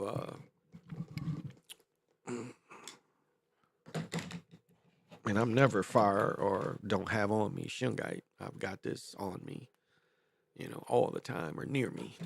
And so I have all that in the shower. And my Mother's Day of maybe 15, I was just kind of had my eyes closed, wasn't really meditating, just had my eyes closed. And out of my consciousness, I just saw something floating. It was like it's funny when you're in the aether. And this is just strictly aether. This is not deep, and this is just strictly like when you like when you really leave your body and you're simply of the first layer, the easiest layer to get to. That's not the dream layer. That's kind of like what the aether is. It's something not that complicated to get into. It's beyond fractals and stuff. It's just almost like a blank space almost. It's just a space where it's very private. You rarely get attacked in something like this. You just, you kind of just peaceful. That's, whole. And so, yeah, just saw something that got my attention. Like when you go to this, you'll notice that you'll see little things like this because that's how it comes to you. It seemed like it's just a leaf blowing. It's just a leaf blowing. That's kind of how it looks. It's like in your consciousness, you see it. You see it. Whatever you want to call that easy layer to get into, and it's just something like this. And it's just you can't miss it because ain't nothing else moving. This is the only thing is moving. That's why it gets your attention, because when you're in it, you're just like, you're just pretty clear. It's just, everything's around you, but nothing's around you.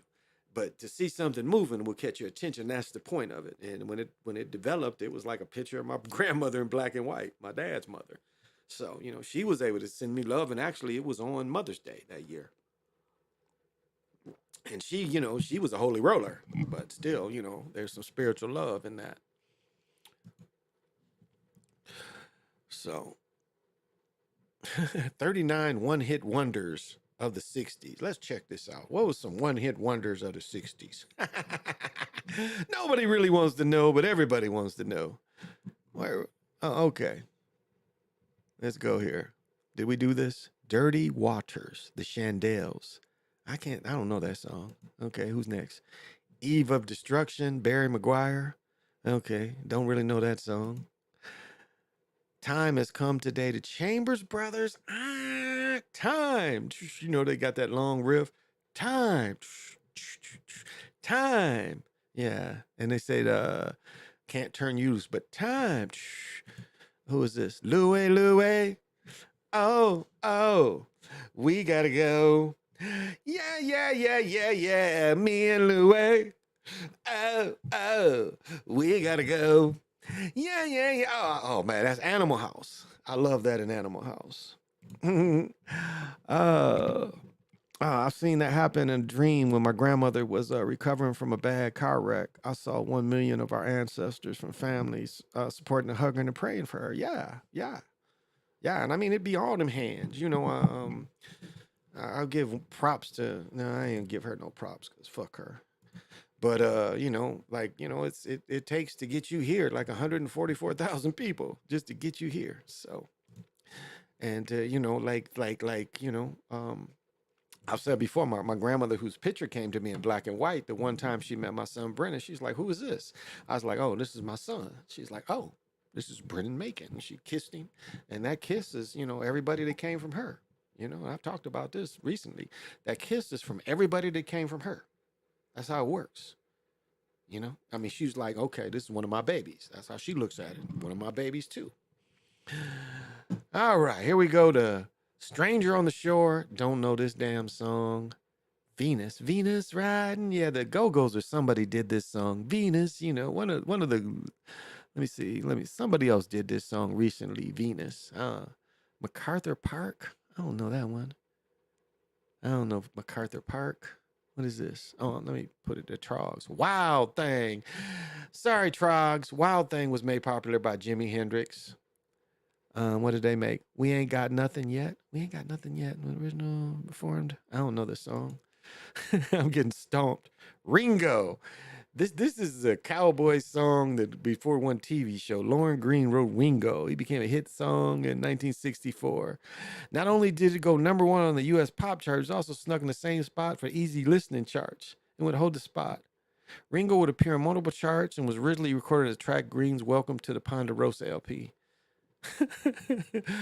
Oh shit, Ringo. I've heard it, but I don't know. What is this? Hey baby. Hey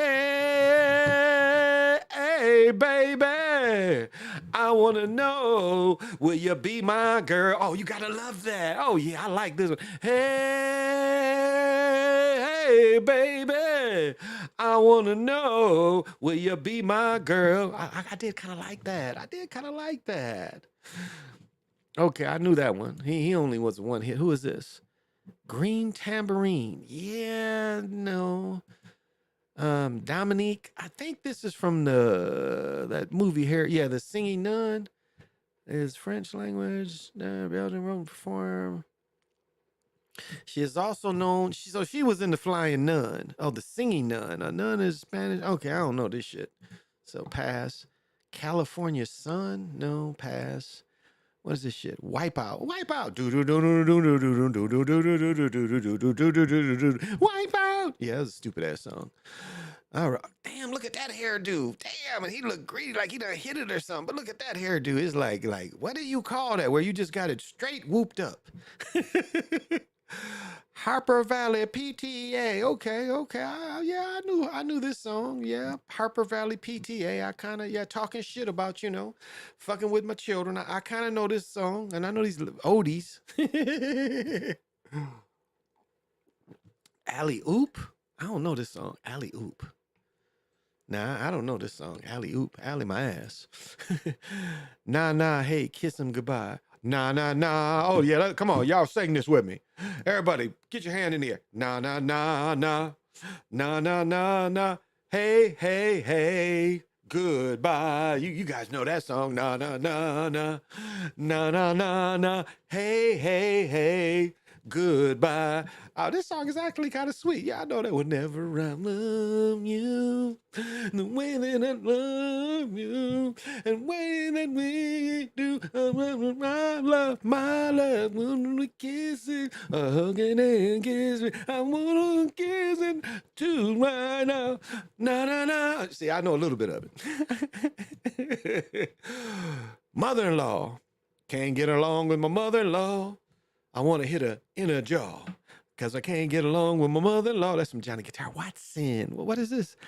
Mother-in-law. I don't know this one. Who's mildly popular. 16 recorded Mother-in-Law, which was written and produced by Alan Trezant. The song was number one on both R&B and the Billboard Top 100. And he believed the song or something except I ain't never heard of this song, Mother-in-Law. I don't know this shit. So maybe y'all know this shit. I don't know that shit. Love is Blue, don't know it. Stay. I'm sorry. Stay. So won't you stay just a little bit longer? My stroke is getting stronger. So won't you stay? Yeah, I think that's what that is. There's okay, y'all looking at me. That's who I think they are. Stay. Won't you stay just a little bit longer? You like, well, I get that. I don't know this shit. Remember, I never got his break until he sues. Really, yeah, I don't know this shit. I don't know what the fuck this one is. Fuck him. They selling some shit. American Graffiti, Teen Angel. No, that's Earth Angel. It's written by. His song is about a tragedy. It was written by Jen Darling, but his brother Mark Darling went on to perform it. It's a hit number one on the Billboard in 60. Sadly, he never made another hit again. He eventually passed of a heart attack. That's a long time. We're talking about 26 years later. He was 52 at the time of his death, which took place in Jefferson. Teen Angel. Yeah. I think this song is, I don't know. Earth Angel is the one I'm thinking about. The girl from Infinite. The girl from Emblem. Yeah, it's a little slow like that. I don't know this bullshit. I like the shoes. What are you talking about? A one-hit wonder? They need to get the fuck out of here. They need to. What are you talking about? A one-hit wonder? Come on. Oh, can you dig it? Can you dig it, baby? Grazing in the grass is so good. Look, can you dig? A song came from just this instrumental. What are they talking about? Grazing in the grass. Y'all know, I can dig it, you can dig it, we can dig it. Oh, let's dig it. Can you dig it? That come from grazing in the grass. They got a commercial going on one right now. They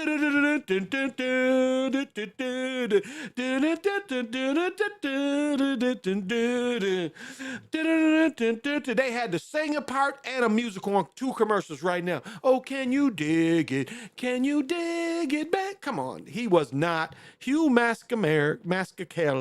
Hugh Masekela was not a one-hit wonder. So y'all need to get out of here with that. Although he had other tunes, Grazing the Grass was only top 40 hit. It sold 40 million copies. His rendition song was the Grammy Hall of Fame. His rendition of the song, okay, as a composer, multi-instrument called The Father of Africa by many, was primarily known for his anti-apartheid song, Bring 'Em Back Home, and Soweto Blues. He hit a number 1 on the Blue George Switch with Grazing in the Grass. Yeah, y'all should be hip to Grazing in the Grass. He ain't a one-hit wonder. His shit still get played. What do they got? Little Star, Don't Know It, fuck them. What'd she say? Angel in the morning. Be an angel in the morning and be a demon at night. Some shit like that. I don't know. They're coming to take me away. Ha ha. Yeah, I don't know this stupid ass song. What is this? Telstar, the Tornadoes. Yeah, I don't know this shit. Worst thing that could ever happen. Yeah, I don't know that shit. Hey, please, Mr. Custer, I don't want to go. I know that part. Please, Mr. Custer, I don't want to go. I dig that. In the year 2525, if I'm still alive. Okay, I remember that one a little bit. The Teddy Bear, to know him. And that's John Travolta. That's John Travolta. See these mugs? They be bringing these mugs back. That look like John Travolta. To know him is to love him. Yes, I do. Yes, I do. Yes, I do. Yeah, I know that one. I'm sorry. I do know that one. Who's it? If You Want to Be Happy. I don't know this. By Jimmy Soul. If You Want to Be Happy. And the song is based on the track of Ugly Woman. Okay, the song was banned on numerous radio stations for the lyrics Ugly Woman, Ugly Girl, Woman, and a dialogue discussing woman's look in a negative way. The song has been used throughout the years in first films Clean and Sober and Rocky and Bullwinkle. Yeah, I don't know this song. Sorry, I don't know. If You Want to Be Happy. I don't know that one. Barefoot and we're barefoot. I thought it was a jingle. I didn't know it was actually sung. Oh, sock hop. I guess I get it. When you sock hopping and shit, you barefooting. What is this? Spirit in the Sky. Okay, I know it, but not much. Okay, is that it? I think that's it. Denise, Randy, and the Rainbows. Where am I? Oh, one more. Asia Minor, Kokomo. I don't know this shit either. Okay. Looking for that good stuff. Like, that's what I like. I can turn on anything and almost talk about it. That's why I like it Pinterest. I just like looking at the pictures. I can talk about all that shit. It's like, I can look at pretty much anything, got something to say about it. Like, you ever been around niggas, you stomp everybody, be like, man, they don't know what to say. I'm like, and then, do you ever be around and you let stupid go? Do you ever be around stupid people and let stupid go? And there was times in my life where I had to check stupid people. It's like, no, what are you talking about? That ain't what happened. This is what happened. And they hurt. It's funny when you around stupid people and you correct them, their feelings be hurt. It's like, but what you said didn't happen. That ain't the way it happened. You making up some shit. Your perception is wrong of what really happened. Because, you had them YouTube scholars. Motherfucker learn, go to college and YouTube.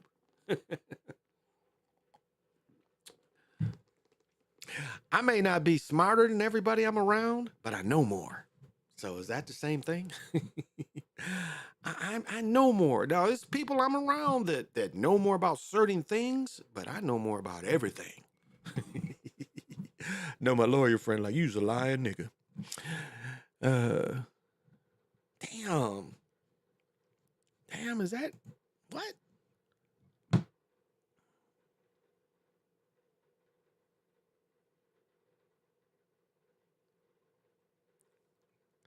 Wow, she was killed? Okay, these is the dudes. Okay, so she was given a TV show, right? Wasn't this chick given a show? And she got killed already. Wow.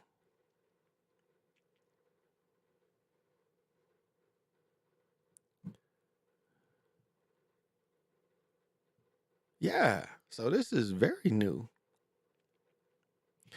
Okay, so niggas killed her.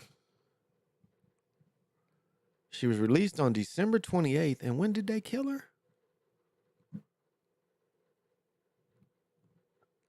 Oh, excuse me. What? Let me see.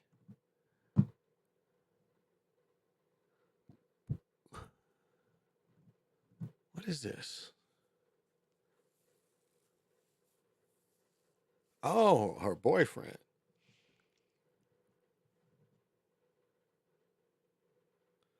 He got life in prison for killing his mama.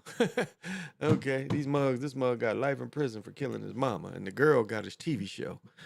Guess he got life in prison for killing his mama. Sentenced to life in prison after pleading not guilty to stabbing Dee Dee Blanchard to death in her bedroom.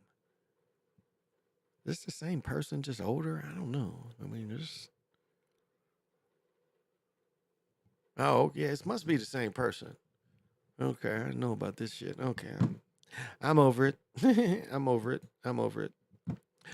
I am over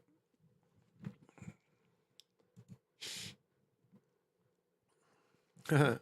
Selena Gomez will play Linda Ronstadt. I thought Linda Ronstadt was cute when she was younger. And didn't she make, and don't you make my brown eyes, don't you make my brown eyes blue. Damn, retired prison boss faces sentencing of no contest plea. He probably got drunk or some shit. Yeah, like, you know, I'm gonna tell you, what do they say? What do they say? Whatever the news is telling you, you should probably, it's probably the opposite is true. What they broadcast is the opposite is true. I mean, that's the point. Is whatever they come up with and whatever they push out, because they push out agendas and propaganda. I mean, they're already telling you that, you know, they sending shit at U.S. warplanes and shit, and they blowing this shit up. They shot a cruise missile, you know, in the Middle East at one of these planes. And a bunch of droids, and they got the shit that can shoot all this shit down. See, they sell people shit, and then they already got the technology to disable the shit, you know, to counteract the shit. This is what America's all about, you know. Like Gaddafi. Gaddafi had all them jets that he was fucking up them rebels. And all of a sudden, the NATO comes in and says you can't fly to defeat your enemies. Now, what government can't use everything? What president in a country can't that America, and it was Clinton and Barack Obama, can come in and tell you what to do to defeat your enemies? You can't use your jets. Our NATO planes will shoot your jets down if you try to defeat your enemies. That's what they did to Gaddafi. Said he couldn't use his jets because that was his. He didn't really need a lot of ground stuff because that's the way he could have defeated his enemies was with his jets. But yet Clinton and Barack Obama stepped in and said, no, you got to use ground forces to defeat them. And, you know, if they killed him or not, that's kind of, he probably smart, he got away, but that's how it goes.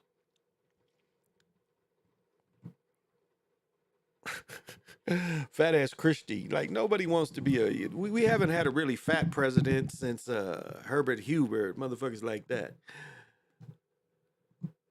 They don't want another fat president. They don't want to look at somebody fat all the time coming up there. They rather you be slim and old. I'll say this though, like, I don't know. Like, it's no way of you know, realistically looking at what's going on now. It's no way this next election is going to take place. I mean, whatever side you want to be on it, damn, it's not going to be an election like it has been in the past. It's going to look a lot different. Next November is going to look a lot different than what it looks like right now, and it's no way to get around it. It's going to be a lot of pressure during those times, and I don't know. They want, like what I read the other night. What my friend said to me, it's going to be a lot of pressure. Sell the news, yeah, indeed. It's going to be a lot of pressure on everybody, and so. And then there's let me see. This cat died. James Kotak, Scorpions and Kingdom Come. He got it. It was not given. Cause of death not given. I don't know if y'all know this cat. James Contact, but the beast is taking out over 20. And I told you, like the one year I really kept track during the Super Bowl, it was like 23 people. I think it was the Super Bowl that was here. And that was what, 17? It was like 23 people got killed in the 2 weeks of that. 23 entertainers or athletes. Now, I know a lot more people got killed, but I'm saying 23 people. Matter of fact, that one was so bad, a linebacker got killed that night and a couple got killed. Remember that night, a basketball player and his wife got killed at the same time. So, it's no mistakes, these entertainers die. Now, I want to be like that entertainer that was, and I ain't been famous, and this ain't famous. So no matter if you give me a check or not, there's no way you can say, well, you're famous. No. If I had 10,000 people, I'm still not famous. What Sly got? Damn near 40,000 people. Is he really famous? And if you looked at both shows, he gets 160 some people. Fucking Corey, as I said about fucking Corey had 17,000 people. They was kind of, Sly kind of went up against him. Corey had 17,000 people, and he talking about Cat Williams late. So that tells you how stupid people are. He should have came out and said as I started, but again, that's how stupid people are. It's like, okay, Corey ain't said nothing. He ain't said nothing, so we gonna wait until he comes out on Tuesday to tell us his opinion. People are suckers. People are really suckers if you waited for that shit to like, hey, I'm going back and forth, and it's like, no, I don't even care about that shit anymore. It's like, I'm go back and watch Sly. We've been over that shit. But that just shows you, And he is definitely grinding on this thing for, he had that ugly king chair. Man, I was watching my show to see if my sound is shit, and I forget this shit here behind me. You get cars with this shit in it. You like I had a 91 Lincoln Continental, and it had red coach shit. They called this like coach stuff, And it had this shit in the front, and the back seat was beautiful. The only fucked up thing is it had the air rides on all four wheels, which is, luckily in that car I never had the problems with it, but that motherfucker rolled. But the shit was like this, but red leather, that shit. And that motherfucker, you hit the highway, that car, it lowers. Shit, that's cruising.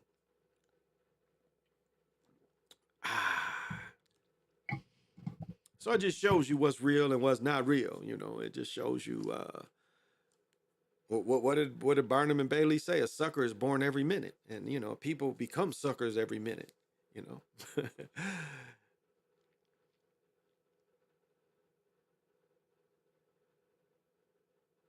And yeah, it's not hard to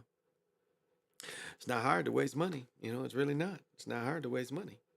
So. And you try to have business relationships with people, and you never know what can happen.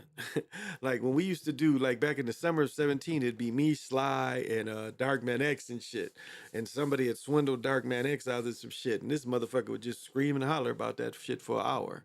I mean, it killed what we was doing, but it was like interesting that he was so hurt, which that he had got scammed over some kind of water deal that he would literally. Because Darkman X can go. I mean, he would literally, rant for like an hour or two, just like nonstop, because he would be so hurt on people he trusted and tried to do business with. And, they scammed him. So, that's a possibility. Trying to do business with people. Because you never know the condition that people are in, I guess that's how it goes. Because everybody ain't on the same level as you are. Like I told my friend, is like, I'm never scared to wear jewelry anywhere, because everywhere I go, I'm the most dangerous motherfucker there. But I ain't got to look like it. I can look like the most meek old man, but fuck, I'm trained. I am trained. And that don't go away. Reaction time, I mean, yeah, it's a little slower, but observation, none of that goes away. And that's why you practice. That's why it's called practice. And no, I'm not whooping ass like I used to, because I used to like to fight. But man, I'm not doing none of that no more.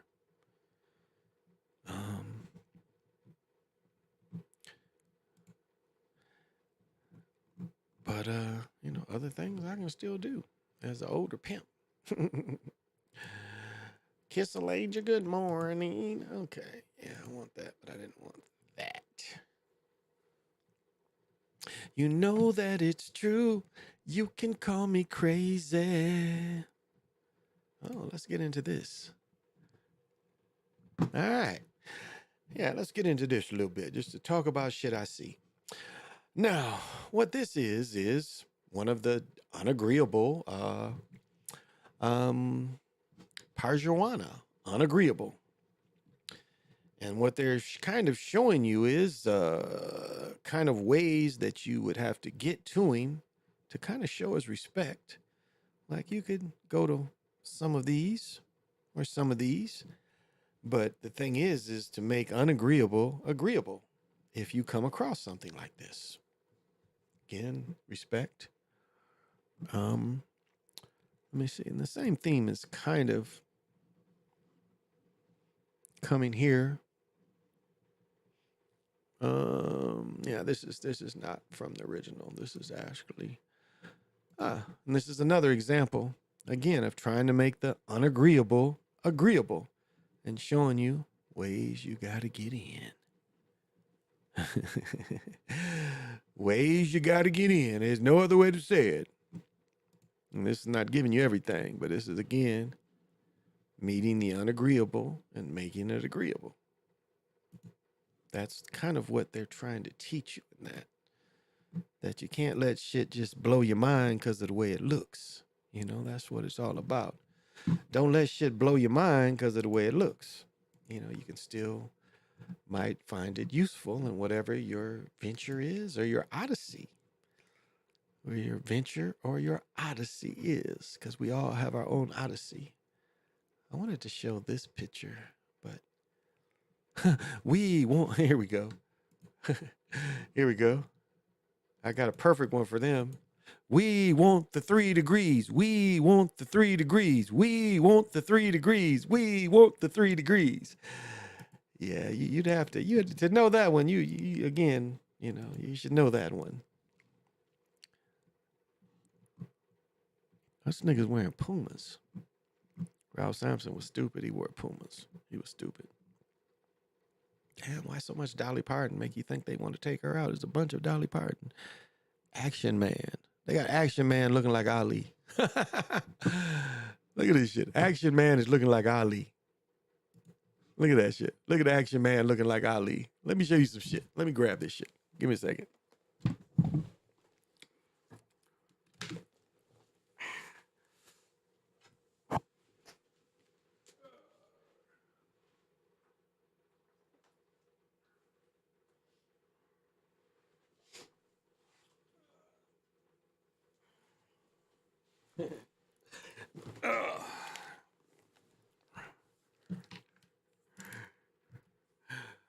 All right, I'm sorry. I had to do something right quick. But yeah, this shit looking like Ali. Let me show you why. I think this is I lost my, I had given my daughter, when my son was born 34 years ago, I'd given him one of my, what do you call it, plush animals. And then I gave it to my daughter, and, you know, I've since been lost. But anyway, so since that, I think this is the oldest thing I own. My brother gave me this in 1976, and I've had it ever since. Again, you can see the pants is torn. I don't have a rope. I don't have the little thing that makes it punch because this thing would twist. See? You put the arms a certain way, this motherfucker will punch.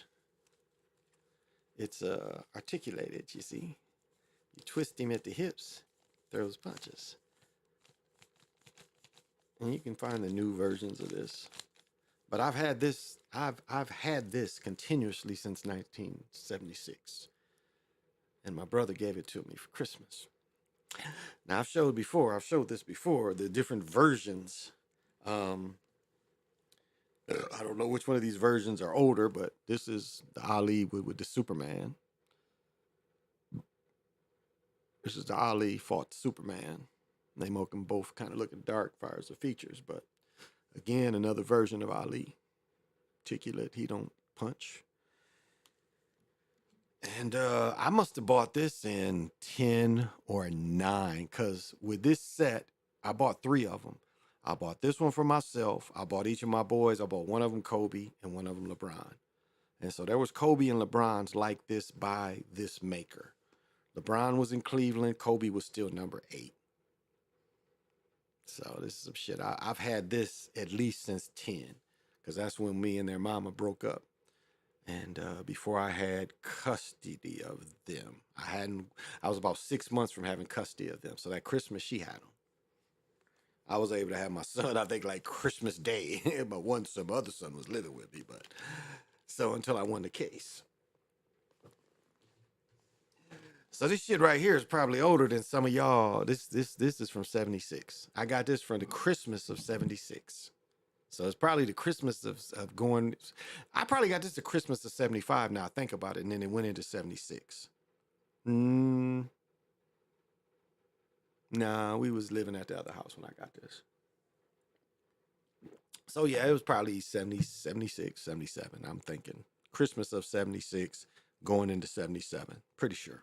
Yeah. So it's probably older than some people watching. And I've had it continuously. It's went to North Carolina with me. It was in Michigan with me. The 20 years I lived in Michigan after North Carolina. And it's been here for the last going on 18 years. So, yeah. That's what it reminded me of. Who is that maker? Let's see. I can look this one up. Oh, what is it? Wow, might say. Okay, this is Mark 1975 HMENT. Yeah, it says 75 on his neck and it says HMENT. And I've seen these box sets. You can get these on eBay. They still on eBay. The Superman set, I think this comes from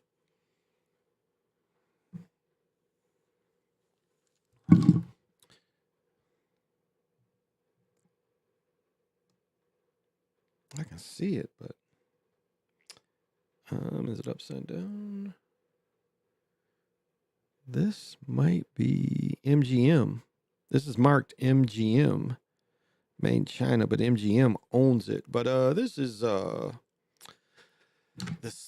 Ali Superman comic that came out, and I have the big poster. I'm gonna find somewhere to put that big poster up. But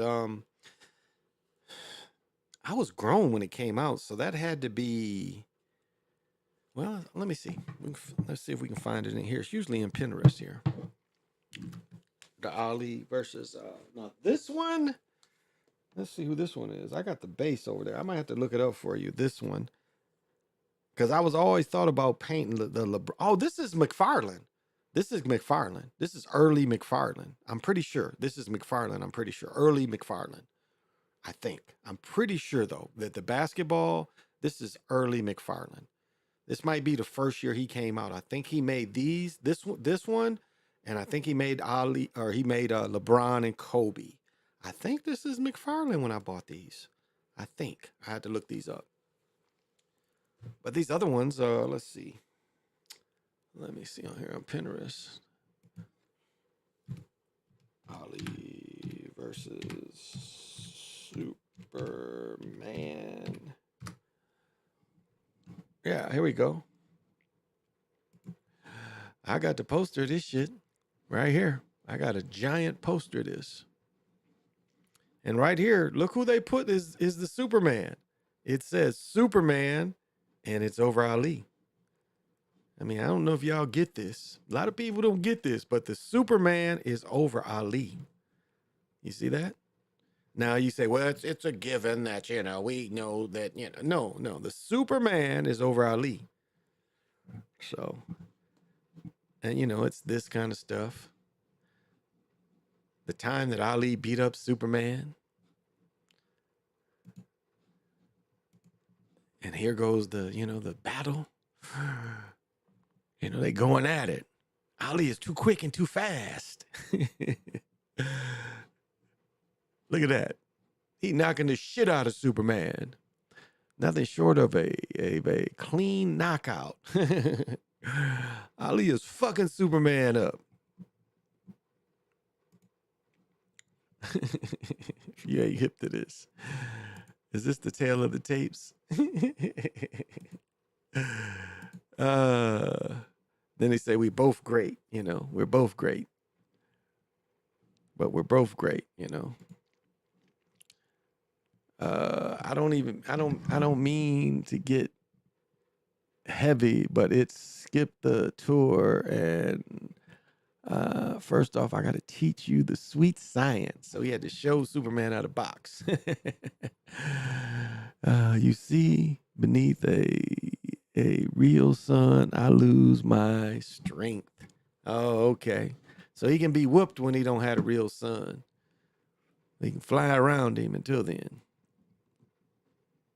So this is a whole episode. And you want to find this, you can find this. Ali knocked the shit out the robot. Ali whooped the robot. Silence, I will, you spoken to. Oh my. And Ali beat the shit. Ali beat up a robot. You are trouble. Excuse me, I will summon the proper authorities. You do that, Kent. I'll watch this trach and see if he wants some more. So he's whooping his ass. Look, Ali about to throw that right. Look, boom. So, still get show the Muslim, Ali the Muslim. So this is some shit you can look up, Okay, cool. Yeah, I had to get the base. And when I look the base over, I'll let you know. I have to look the base of it, but I think that's where that the big one comes from. They had Kobe and LeBron. LeBron was for Cleveland, and I'll probably find it on eBay. I'll look up the base of it and see what the base says. Because, I love that kind of stuff. I do. I love this kind of stuff. Oh, and this is what the magazine looks like if you didn't know. I'm sorry. This is what the copy looks like. And this is from 75, 76 when Ali was champ. Featuring Black Superman's secret power. You see? Again, they call him Superman. Featuring Black Superman's secret power. He said, I told you, my punches are more serious than dynamite. So you can find it. It's out there. But yeah, that poster I got, I used to look at that shit every day, and it's like, you see who the real Superman is. And the guy who did it, I'm surprised they let it go. Because he's showing you, this is the real Superman. So, it's just funny. I can look at so many things and just rattle off about this shit. So maybe it's not fair. And I guess it's not fair. I've talked about this cat before. When I talk about 8 Degrees of Kevin Bacon, I've met a motherfucker that. So I met Joe Wilcott. Joe Wilcott fought Joe Louis, excuse me. Joe Louis fought Max, whatever his name, Max Nazi. And Max Nazi knew Hitler. So I knew Joe Wilcott. I met Joe Wilcott that knew Joe Frazier, that knew Max Schramm, whatever his name is, the Nazi, that knew Hitler. So if you do 5 degrees of Kevin Bacon through Jersey Joe Walcott, and you know what they say? You know what they say? They say you guys ever heard this? You are 7 people from knowing everybody in the earth. 7, 8 people from knowing everyone on the earth. So when niggas think when you live in a little town and you're cheating with the girl across the street, somebody knows, and somebody else knows. I mean, you're even if you're dating a girl in another city, somebody knows that knows. We are 7 or 8 people from knowing everybody on this planet. And I know that seems odd, but you get to fucking around and you're like, damn. Especially you fuck with a lot of people. I'm gonna have a thing on this. Yeah, I'm gonna have a thing on this. I can't see paying. Okay, you can get the pants 1/3 cheaper, but this shit ain't polo. Like 145 and 130. What is this? 180, 175? Yeah, 175 to get this, or you could get polo. And this is last year's version, but you can get this and this, or you can get polo. I pick polo sports stuff over this shit. Because I found, all of them sell this, and they sell stuff just as good as this. But I can't understand buying this when I can buy polo. I wear Nikes, but damn, I can't see it. If I'm gonna spend $250 for a sweatsuit, it's gonna be polo. It's not gonna be Nike. Now, I'm not saying you might not see me magnificently one night, but the way I do it, I just think the polo shit is so much nicer. So, Oh, and let's show this people. Now, you know that Converse is owned by Nike. That's why on the Nike site you see Converse. So if you didn't know, you should know that. Converse ain't owned by Converse. How did I get into that? Oh, I'm back into Pinterest. I don't care about Nike right now. This isn't the boxing. That's no fair. That is no fair. Boxing is no fair. And all the love Mike Tyson getting, I show where his fights is fake. And then Mike Tyson was fake. He wasn't that tough. He was again a plant. I think Mike Tyson was a plant too as well. Look at all his early fights. The rope dudes, the dudes that bounce off the ropes and he don't even hit anybody. The Tupac fight, he didn't even hit the dude. Bruce Shelton, he didn't even hit him. Bruce Shelton went down twice and didn't even get punched. And then Tupac's yelling, "Did you see him hit him?" No, Tyson didn't do shit. That was a setup to kill whatever happened that night. That was a setup for that. They used that whole night to do that. I'm in the boxing realm. Seems like I can get out of boxing. Okay. Out of it now. Damn, you can buy a Nazi? I didn't know that. Look at this. You can get a Nazi toy. Did y'all know you can get Nazi toys? This is the Nazi. See, this is the Nazi. You can get an Indiana Jones had a Nazi toy. You can get Colonel Dietrich that is a Nazi. He's a stormtrooper. You see that? That's a stormtrooper. He's a Nazi. Stormtrooper Nazi. And you can buy the toy. Any more Nazi toys? No more Nazi toys. But then there's some shit. You can buy a toy of a Nazi. You never would think you could buy a Nazi toy. You can probably find a little Nazi Hitler. You can probably find a little Hitler toy and shit. You can put it up.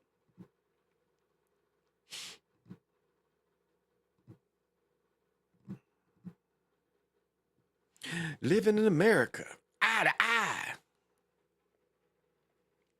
eye. This is what this motherfucker loves this. Let me show y'all something.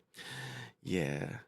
This is Marduk like a motherfucker. He loves this. He loves to be in movies. This is the creature, one of the people that are beings that from Babylonian to now, whatever you want to call it, Yadaboeth, Marduk, that's it right here. That's what it wants you to think it looks like. This. It loves this. It loves. Now, see, that it's a big difference between this and this, isn't it?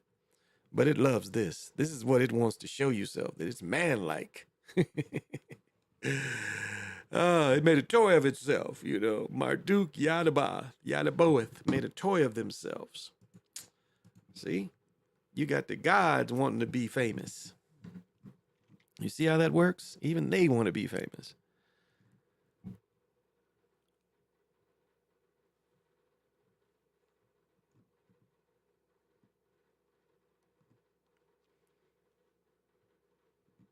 So, because you know what you don't do? You don't tug on Superman's cape. You don't lead into the wind. You don't pull on the mask of the Lone Ranger, and you don't mess around with Jim a do do do do do do do do do. And bad Leroy Brown.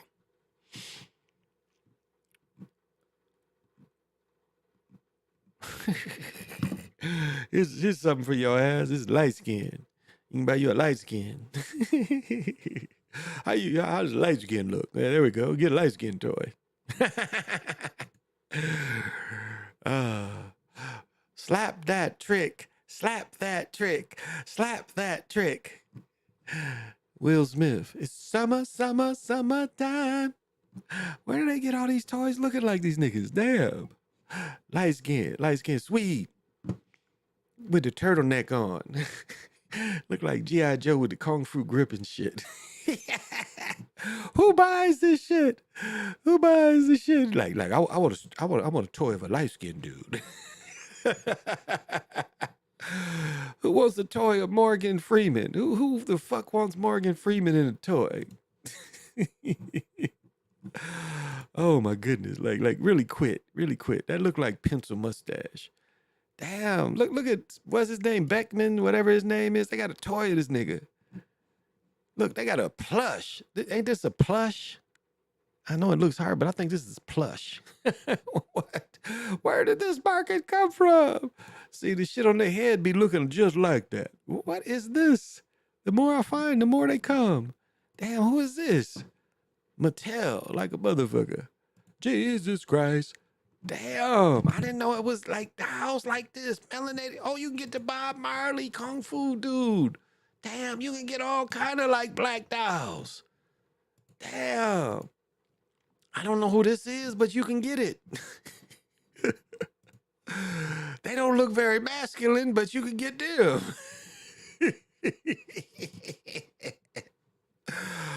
Yeah, these is like, you could beat their ass. You know, you could look and see, you could beat their ass. These are simps. These are simp dolls. You can buy simp dolls. Damn, this look like Sherrod. Whatever his name is, what is his name? He's in the police show. This look like him. Damn.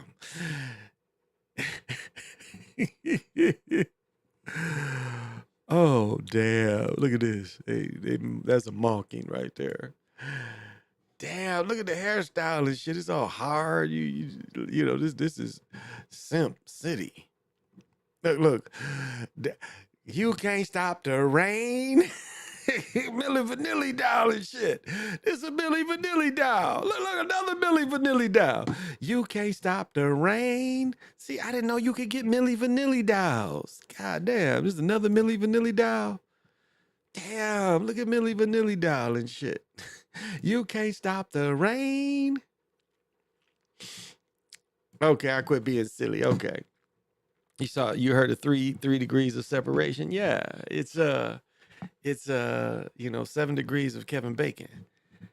And it gets into that you're related to, it's not hard. It's not that you're related to, excuse me. It's like you're connected to almost everybody in the world.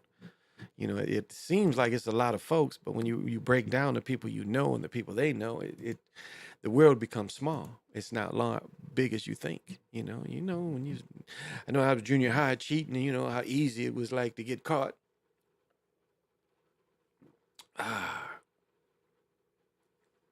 That kind of thing. What time is it? Oh, okay. Oh, good. I must have started around 12. I've been going for 2 hours. Who would buy this bullshit here? Tell me. Who would want this shit? Who would buy this shit? How much is this shit?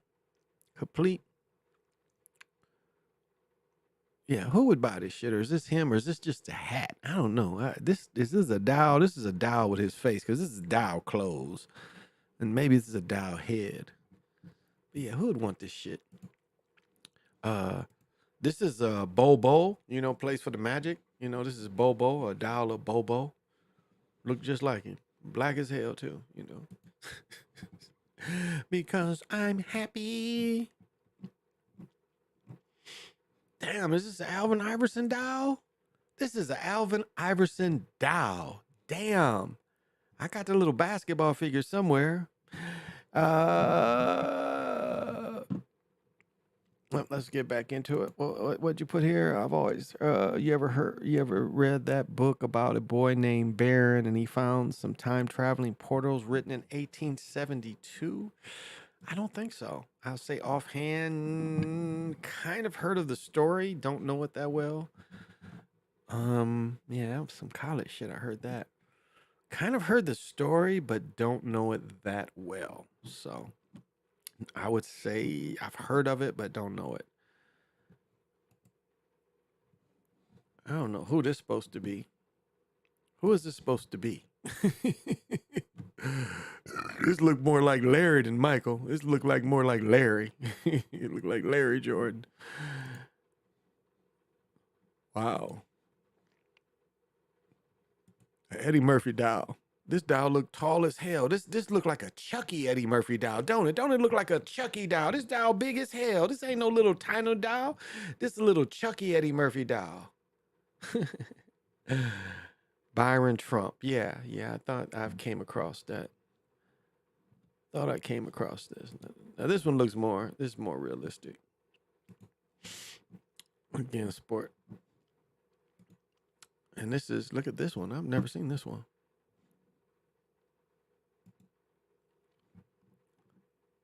Mike Tyson, All-American. Got the thick girl. Okay. They got the Tupac, the killer Tupac. So you can get the whole outfit. What is they selling here? I don't know. Some kind of way you can probably buy that shit.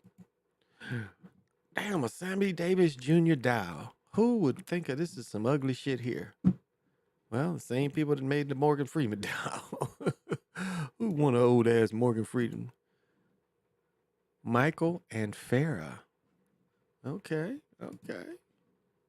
Prince doll. I don't know who this is supposed to be. Jimi Hendrix 1. This looks like a Barbie with a little fake afro and they got some clothes. That is not a good Jimi Hendrix doll. I got a Jimi Hendrix doll behind me. It don't look like this shit. Milli Vanilli again. Damn, undercover brother. Undercover brother like a mug. Undercover brother. Oh, I'm silly, y'all. I'm sorry. I'm just silly. You can't stop the rain. Who would have a Sammy Davis Jr. doll? Be like, guess what I want, baby? Sammy Davis Jr. doll. I ain't never had a Sammy Davis Jr. doll. I want a Sammy Davis Jr. doll.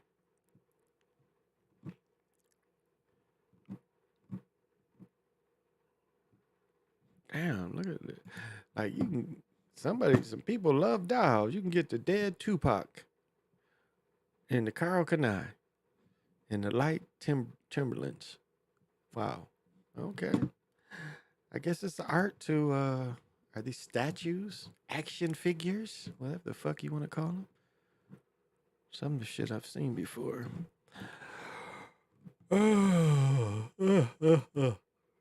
Oh my gosh. I've been sleeping so good, man. I took, my back was hurting. You know, I lifted salt up the stairs.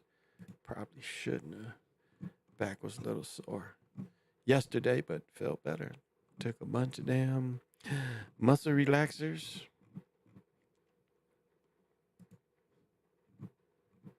Because, you know, where my back is hurt is not the problems I've been having is not why I take my Embro, which is I have a degenerative lower back. It's just going to get worse and worse. But right now, you know, it's cool. But my upper back, I did something to it. Last winter, shoveling all that damn snow. It ain't been that much snow this winter. So I carried 2 40-pound bags of salt upstairs. That shit got my back sore. Yesterday, I feel better today. It's a VCR? Oh, yeah. Yeah, it's an old early VCR. This one ain't even got the early extension cords. Y'all remember the early ones? Let me see. They show a Betamax. Yeah, here's the Betamax. Beta's landed on top. There was Betamax. Yeah, I had one of these and somebody stole it. And you loaded them on top. And it was really a better, more advanced system. This system was more advanced. Betamax was more advanced. Better quality, a more advanced system. But the problem was VCRs. Do you know who decided that you watch VCR? And you can look this up after I say it, but do you know who, just like think about it. Why were you watching VCR when in the early times you saw Betamax movies? They sold both. And the machines were both. You either bought a Beta machine or you bought a VCR. And you know what decided what we watched was porn. The porn industry went straight into VCR. And that's what decided what you watched. So if you bought a Beta machine, you was ass out. And this one, as you see, the NEC one, this one doesn't even have the early remote controls. Because the early remote controls were wired. This one didn't even have, this is, I wonder what year this is. This doesn't even have a remote control. There's no space for and they were wired. The early ones had wires. It's a mass media that everyone enjoys, so why should a machine designed to record and play back television programs be any different? Yet the average VCR is so confused that only family experts can be operated. NECs are designed cleverly that every member of the family can enjoy a video cassette, recording to the fullest. For instance, to loan any VCR from the least expensive to the top of the line, you simply insert the video cassette. The machine does the rest with the safest, easiest, most reliable loading system in the business. Full logic control panel truly lines up. And plus the programmable tuner timer is easy to set as electronic clock, which a lot of dumbasses didn't know how to fix. When you consider that the NES VCRs deliver the highest quality, and my father-in-law, I mean, he probably still got away 1,000 videos. And I bought him a DVD player, and nigga didn't want it. They took it back. Took it back. Did not want it, took it back. What is this shit? Look at this. So this is how long they had TV recorders. Look at this. I've never ran into this. You can change your site on low-cost TV taping equipment. It doesn't have to be incompatible. For the first time, you can completely compatible with all standard quadruplex recorders, fully transferized for, what is this, for compactness and dependability. The TI provides professional broadcast quality. It's a complete quadruple machine. So this is early how you record it. And some companies wouldn't buy these. Some companies would not buy those. But that was how you get to see the tape today in the condition it is today. Oh, here we go. Texas Instrument. How old are you to know this? The Texas Instrument. This kind of calculator. How many of you remember this? This is you took calculus. You had to have this in college. Who remembers this? The Texas Instrument calculator. Shit, yeah, I remember they gave the calculators away. Now it'd be like, a few years ago they was giving calculators to everybody. Just want to show you this. Nico Time cigarettes, the smooth taste expected mothers crave. Winston, taste isn't the only reason I smoke. People are always telling me that smoking causes low birth rate. Talk about a win-win and an early labor, an easy labor, a soft baby, and full flavor of Winston. So they telling you want your baby to be smaller so it don't hurt when it come out. That's what the cigarette companies told you. You want a smaller baby. People are always telling me that smoking causes low birth weight. Talk about a win-win. That's what it says, a win-win-win. Wow. Propaganda. And then, we saw this, you see this in famous people, the black eye, Use Terraton smokers would rather fight than switch. She got the black eye from, she's going to keep her Terratons. She's going to keep her Terratons. This is in the Playboy. She'd rather fight. Now, I can remember the commercials. They they fight niggas. This is what I'm smoking, y'all. Look at Magnum. Magnum was telling you he smoked Salem's. I remember my father smoked Winston and my mother smoked Salem's. And Magnum PI, Tom, whatever the fuck his name is, he smoked Salem's. See? She'd rather fight than switch. She whoops ass over her cigarettes. Damn, this is a pro football player in a locker room. Look how he dressed. He's smooth and motherfucker. And after the game, he's smoking a square. Smoking a square. Look at this nigga after, who is this? Roosevelt Brown, all pro football player. He smokes the rough ones. Roosevelt. After a game, he have him a square. Marlboros. God damn. Woo. It don't take long to get killed from them. Look at this. Football player and a smoker. You see that? Philip Morris or Marlboro.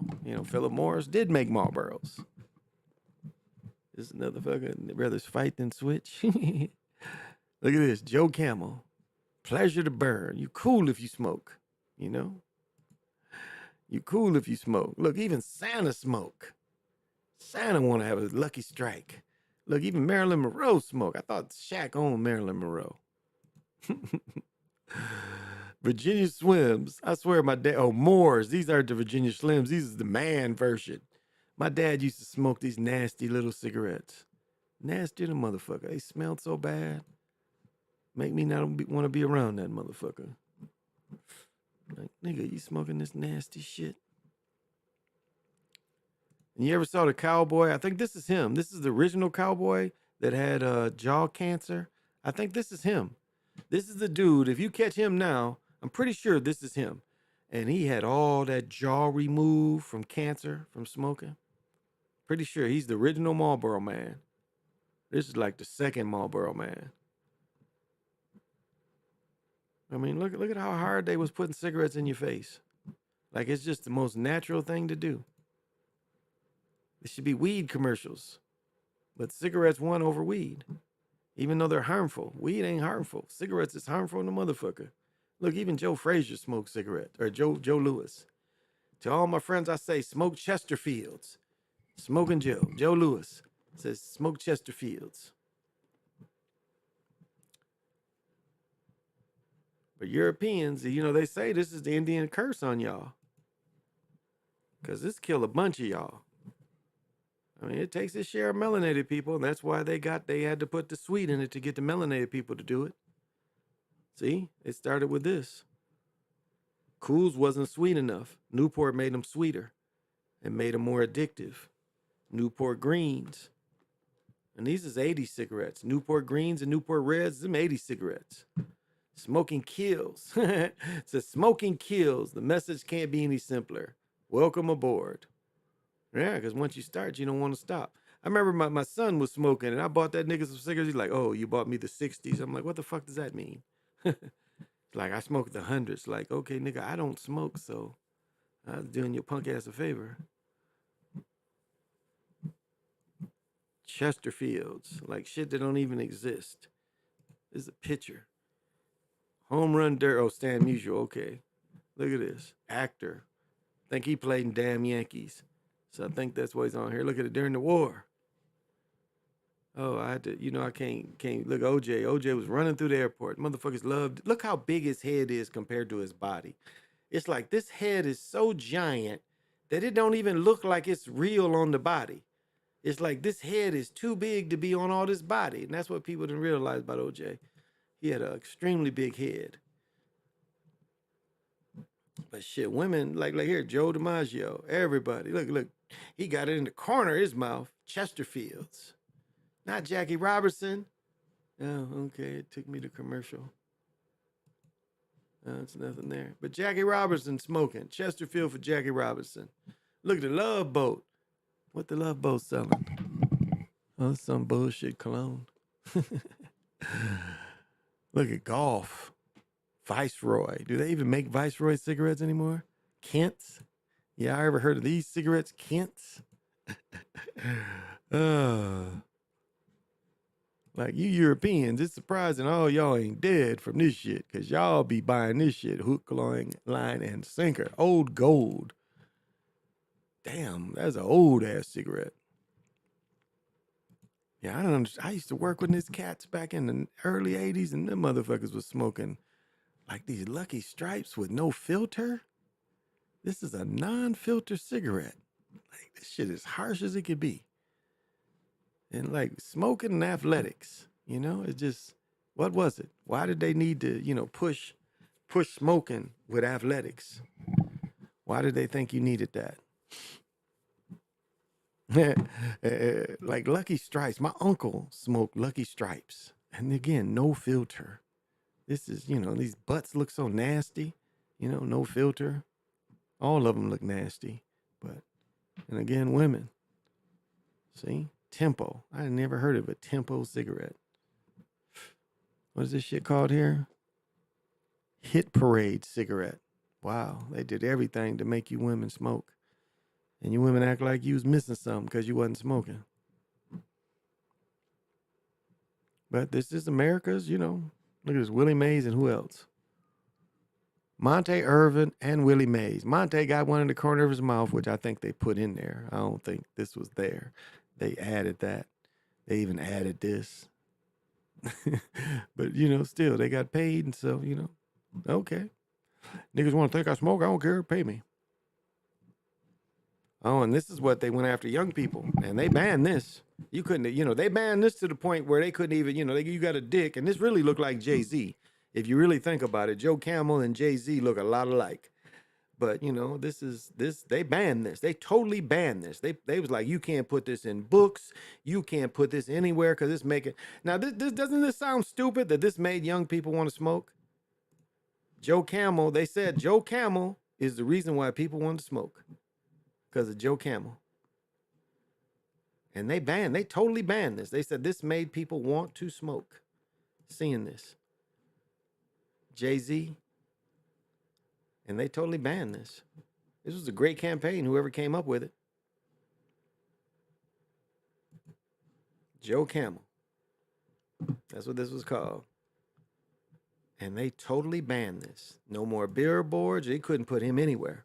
And this was, their, is this one funny with Joe Camel? Joe Chemo. Joe Chemo. This is funny. Joe Chemo. That Joe Camel ended up getting cancer. Joe Chemo. And that's what happened to him. But yeah, this shit was everywhere. In the 80s, this shit was everywhere. Everywhere. Everywhere. And they literally had to ban it. Everywhere. And this was a very popular campaign. Whoever came up with this got paid. They got paid. Magenta in the background there. Huh, it's funny. Magenta right here. Magenta right there. Wow. That magenta shit has been around forever. Huh. Look at that. Magenta back there. Wow. They've always tried to sneak it in. Yeah, this is one of the early ones. You can see it looks a little different one. This is from 80. Okay, this is one of the later ones. Yeah, but they banned this shit. This shit got totally banned. They took it off. They couldn't advertise it no more. They said people were, and it sounds stupid today to say that people were smoking because of this stupid shit. So, oh well. Candy cigarettes was good. Oh yeah, Tyrone Church, thanks for coming in. What's happening? Oh yeah, I mean that, candy cigars, gum cigars. Remember that? Candy cigars, gum cigars. Huh, Joe Chemo, that's funny. Joe Chemo. But yeah, that just shows you how bombarded people, with behavior. If you don't think this type of simple advertisement, you see, and like I've said before, I started smoking weed when I was in 7th grade. I was 12 years old, and I wouldn't do it because I didn't think you could play pro. And then I heard that Jabbar and Lucius Allen got, suspended because they were smoking weed. I was like, damn, they can smoke weed. I'm like, weed must not be that bad. And that was, really the reason why I started smoking weed. And I was like, Jabbar smoked weed? Well, it can't be that bad. And that is a 1,000% true story. Now, I had a bunch of cousins and shit. Them niggas was smoking weed, and they was only a year or two older than me. And them niggas was always smoking weed and wanted me to join in. Damn, look at this shit. They got Hank Aaron with a perm smoking a square. Hammering Hank Aaron, two-time National League batting champion, is again adding to his reputation as one of the greatest outfitters in baseball. Hank has already joined the all-time 10 in every batting department of the Braves. You just know the young man is you just know that this young man is a Camel smoker. Can't beat him for flavor, says Hank, and Camel sure smoke mild. You think Hank really thought that? You think Hank really thought that they smoke mild? Ain't nothing mild about a Camel. I'm telling you, that is the harshest shit you can ever smoke. So you know somebody wrote that. But that's a very young. Like, look at this. This is Viceroy, nigga chilling. This is to get niggas to smoke. Again, Newport, aimed at niggas. Again, all different flavor. These flavored cigarettes for you niggas. See? Cool ain't cold. Newport is. Making fun of cools. Go switch to Newport. Bold Newport. See? Bold Newport. Newport 100s. See, everybody's under attack. Everybody's under attack. Look at this. When you out, you want to smoke a Salem. You don't, Salem greens. Again, Salem will give you that taste too. Look how cool he look with his woman. Where the flavor is. Marlboro Reds or Marlboro Green. That's where the flavor is. Salem refreshes naturally. So this is the first thing you want to do after you hoop is go smoke a square. And for real, I'm going to say about this picture, Connie Hawkins' age, them niggas, that's exactly what they would do. These niggas would get down to hooping and go sit down and smoke a cigarette, drink a beer. Look. She on him, he's smoking, and she done broke his Benson. One of my roommates used to smoke these Benson and Hedges. That shit smelled so nasty. What are these? Wow, this is super old Newport. Super old Newport commercial. I've never seen this packaging. I didn't know about Newports until 1980. But this is old. This is 60s. 60s, late 70s. No, this is 60s. Wow, so Newport's been around. Now, this is what niggas used to smoke is right here. It's Cools. And people now say Cools is like super strong, but with the sweet. Strong with the sweet shit in there. Again, strong with the sweet. Damn, they got these L&M again. Shh, no sweet in that. Winston, ain't no sweet in Winston. The big taste difference is the filter. No, filter don't make that shit taste any different. It's still nasty as hell. Damn, even Louis Armstrong.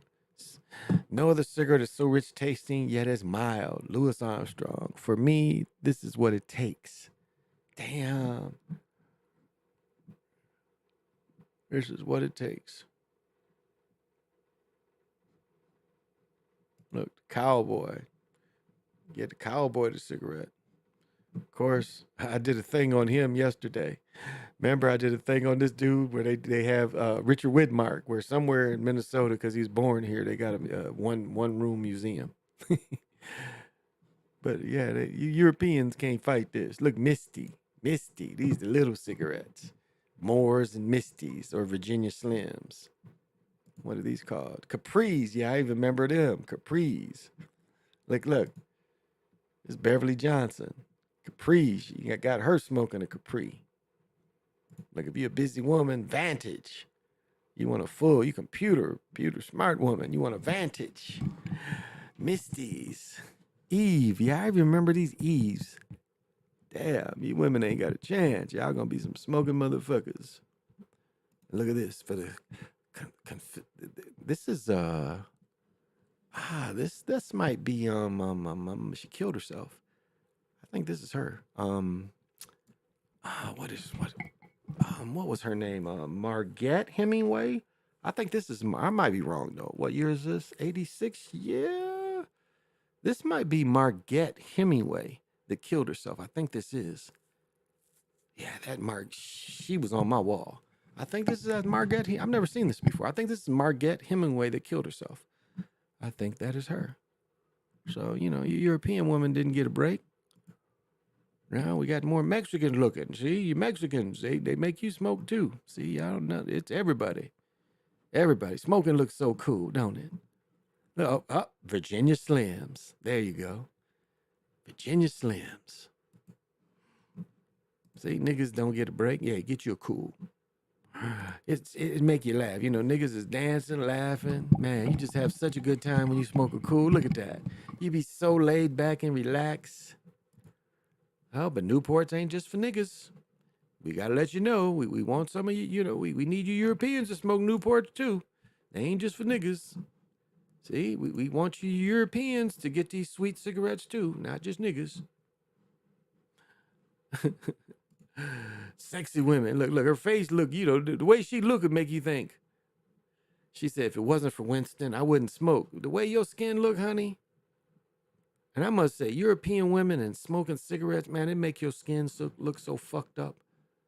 I mean, you look at a 30-year-old woman that's been smoking since she was 14. Man, their skin gets so leathery looking. And I mean, I ain't trying to, but I'm just saying. And like the lines you get in your face, you know, the smoking lines. Y'all seen them people, them old women got them smoking lines in their face from smoking? And that shit looks so ugly. That's why, you know, a lot of them get that Botox put in their face because then they got them smoking lines. When the face be puffy like this all the time. I want wrinkles in my face. I want gray hair. You know, I'm joyful to be an elder. Oh, they got Maya smoking a cigarette. Look at this shit. Maya smoking a cigarette. Check this out. Ain't that Maya? Smoking a Hollywood cigarette? This is a foreign place. This is Mexicans. This is a Mexican cigarette commercial. You know, it's propaganda. See, I can go off on pretty much anything and just got something to say about it.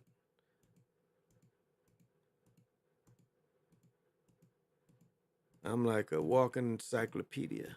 And everybody could, you know, hey, check the shit. Is that Samuel Jackson? A young Samuel Jackson? Might be. No. This guy played an Airplane. He's the, hey, you jive, brother. Remember that part in Airplane? He played an Airplane. That's him. You know, he's like, hey, you know, they did the scene with the dude from Leave It to Beaver. Look at OJ. Look how big his head is. Like, look how big his head is. Like, how was this man? This man was this was the industry plant too. I mean, look at how big his head is. How do you sell a big head ass man like this? So OJ was an industry plant. They picked him out of college. He Heisman Trophy winner. But look at this giant head. Like, this is, you know, Bebo body. Got more head than he got body. I mean, how was this man on everything with this big ass head? I mean, this is too much head. You know, he's got like the largest head that there ever was. And if you meet him in person, that's all he is. He my height with a head that's like a 7-footer. He got a 7-foot head on a 6-foot body. Look, here's this picture again. Look at this picture. Oh, look how much head, the head take a third of the picture. If we cut the picture in two, look how much space that head take compared to the body. It look like a fake head on here, don't it? Look again, they use the same picture over here. And see, they shaved his head down. You see, they shaved it down a little bit. Do you see? They shaved the motherfucker's head down because his head was so big in the other picture. Look. Same picture. See, giant head. And look, the same, just maybe, I think it's the same. See how they cut some of his head off? And like, this nigga got a big ass head. So how was they selling? You know, he was a plant too. Big head motherfucker. How is he selling tickets? How is the motherfuckers going to see him?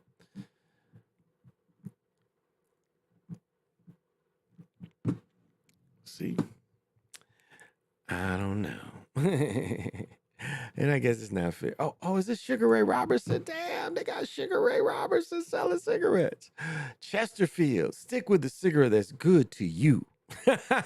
Middleweight champion of the world and undefeated former welterweight champion, always buys Chesterfield. Mildness plus no unpleasant aftertaste.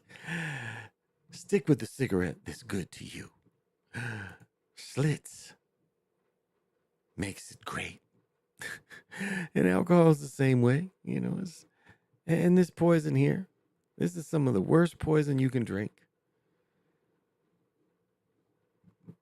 I mean, it really is. This, like drinking one whole of this, give you an example. Drinking this whole bottle, and let's just say this is 12 ounces, you drinking this much sugar, like 20 grams of sugar. Now take white sugar and take 20 grams. It'd be somewhere right in here. Almost half this bottle is pure white sugar. Well, they give you fructose, which is even worse for you. I mean, I haven't drinking a Coke since, man, well, been hurt since like 14. I don't think I've drinking a Coke since 14. This is one of the worst things that they put on people. And, you know, I hate, you know, I hate my daughter drinks this shit. But you know what? It's like no real alternatives. The alternative is sucrose. The alternative is that anti-sweetness shit. And again, you know, look at this. Sells cigarettes. Now he's selling sodas. You know? And this little bottle, damn near half this bottle is sugar. You see what I'm saying? So think about it. You just drinking that much sugar. At least with Kool-Aid, you know. I mean, who made Kool-Aid? Kool-Aid is mostly water if you put it in a big jug, you know, and if most people, it's pretty watered down when you made Kool-Aid. Kool-Aid was better than fucking soda for people. And I'm telling you out there, if you drink soda, stop. Because that shit is fucking you up. It ain't nothing but sugar or fructose, which is even worse for your system. I ain't preaching. I'm just telling you, unhealthy shit to have is some terrible shit. You know, niggas, you know. It's Coke and a smile. Coke and a smile. That what they tell you? Coke and a smile. Coke and a smile. You know? Concentrate while you're drinking a Coke. But again, a Coke and a smile. That was the advertisement. A Coke and a smile. You feel good if you drink Coke. Again, a Coke and a smile. Coke is sexy, a sexy smile. On the beach, a Coke and a smile. You see? A Coke and a smile. You dig? So you dig how you being brainwashed? Yeah. And then Pepsi tried to join in on it, but it wasn't as, you know, Coke and a smile killed them. Have a Coke and a smile. Make it special. What is this? Oh, Burger King. This is funny. Jim beat a bitch down brown with Sykes in it. What is this? Black Gun. That's his Sykes. It's her name. She was in Mandingo. She played a bed wench in Mandingo. So, you know, yeah, same can be said for liquor. You know, same thing for liquor. You know, they make it look sexy. Makes it look sexy. Even, you know, this cheap-ass Coke 45 malt liquor. Malt liquor is just stronger liquor. But here's Canadian Mist. You know, you smooth in your smooth suit drinking Canadian Mist. Mistine. Look at Mistine, you know. While you was flocking. They look like they should be on Soul Train and shit flocking. But look at her, you know, she's got her Reuniti on ice. It's so nice. Ebony Reuniti on ice. It's so nice. Seagram 7s. Give me some of that 7-7. You know, you got one of them 7-7s. They got the headphones. Ooh, baby. We doing it. And you know we've always been marked with the Hennessy, which is really strong wine. Give me some of that Cavassier. He likes his Cavassier.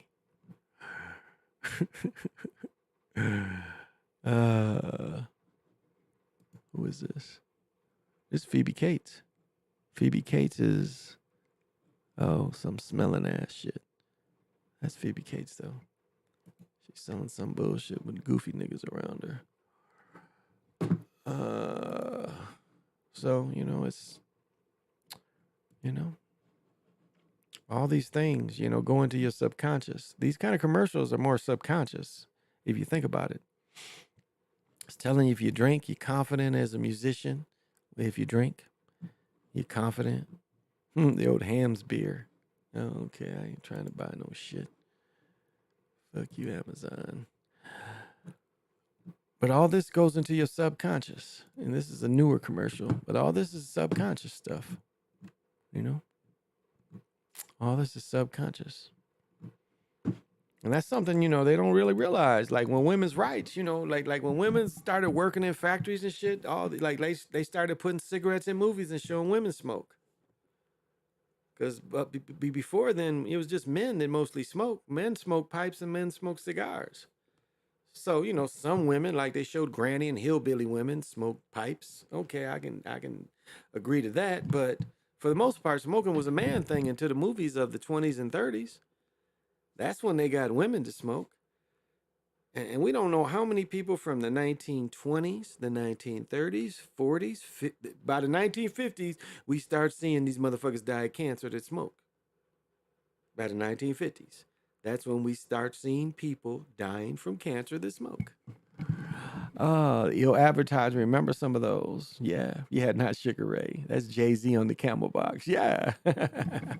Indeed, he looks like Jay-Z. He's the Camel Box dude. But it plays to your subconscious, and that's what you got to understand. And this media advertising was a lot stronger than it is today, a lot more meaningful to people. But it's all was meant. You're looking at a magazine, and again, we don't look at magazines. That's why they put ads in when we watch Facebook and shit. But all this was in magazines, so you're reading the magazine, you seeing these ads, and subconsciously they fuck with you, And if you smoke, you'd be like, oh, what was that advertisement? Or what was that shit I could drink? I mean, that's how it hits you. Same way with sodas, same way with candies. They do all these different things to, entice you to do them. And you don't know that, it's somewhere buried deep. Like I've talked about, with all the liquor stores in the countries are the same. So I know I'm not just saying it's here, but it's everywhere. Michigan especially, and Michigan is more significant because in Michigan, you buy liquor everywhere. Like up here, you can only buy liquor from liquor stores. So if the liquor store sells liquor, it's a separate store of that liquor store that sells liquor. So you can't just go into like in Michigan, you can go into the beer aisle, liquor aisle. That's all you see on both sides. It's one of the biggest aisles in the supermarket in Michigan. But if you go to a small store, Quick Trip, whatever the fuck you got in your state, if you buy a liquor bottle and you took your children, or bought beer, they would have candy there for the children. So even then, if you bought liquor, now if you bought anything else, they wouldn't give your children candy. But if you bought beer or liquor, they would give your children candy. And here it's the same way. If your children go in, they get a free candy. And it's that subconscious. It's a subconscious thing. The feeling that you get when the endorphins that hit you when you drink, you suck on something sweet. And so going to the liquor store was always, it gives you the feeling, it's a good feeling going to the liquor store. That's why, things now, I talk to my daughter, I'm like, I'm preparing her for things now, giving her, advice on, this shit's coming. I'm like, this stuff, is coming. So this is how you behave out there, and this is what you look for. And I would say there's some do's and there's some don'ts, and, you have to, take this advice. And she seems to be pretty good about it. Because they make it, they make all these things like one thing that I'm glad that is passed, and vaping help with this. Vaping help with this is young girls smoking, and I did see this. I saw where vaping was stopping young girls from smoking cigarettes. Because I have one friend, and she's in her early 20s now. She's about 21, but she was like one of my son's contemporaries. But we all knew everyone. And I remember she was smoking cigarettes, but when she switched to vaping, I never saw her smoking cigarettes again. And so I was seeing these young children not smoking cigarettes. So either vaped or they didn't smoke at all. Where again, a way to look older for young women is to smoke. So I saw where the smoking stopped and people went to vaping, but then when they stopped vaping, they didn't even smoke cigarettes. So I did see that good and a change with women, because too often, young girls, and I was in junior high in the 70s, and I saw this phenomenon until, a few years, well, I'd say about 20 years ago. Time and time, 7th, 8th grade girls smoking cigarettes. 13, 14, start smoking. And this turns into a lifelong thing. I mean, smoking is the most nicotine is the most addictive drug. It's more addictive than heroin. Like, look up the mouse test. They gave a mouse heroin, cocaine, and nicotine. It killed itself. It would try to eat the nicotine until it died. It would be full and still constantly go to the nicotine, over the heroin and over the cocaine.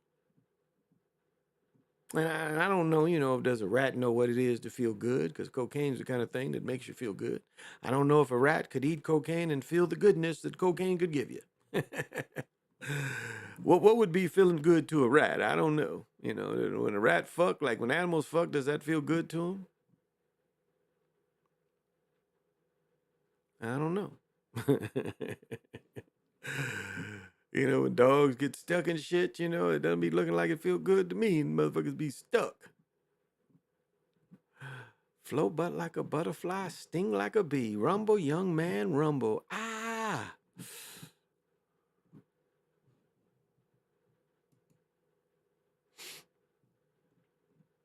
And I know I'm just rambling, but I don't mind. I will ramble. Oh, yeah, it was some fucked up shit I I forgot. It was a couple fucked up things. So I didn't think I was going to have any debauchery to talk about, but I think I found some debauchery. I forgot about it. It was a little bit of debauchery. Let me see. I think it's debauchery here. Let me find it.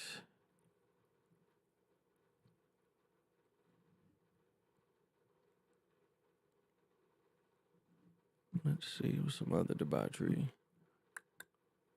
Oh, yes. This is a story. Oh, yeah, this one.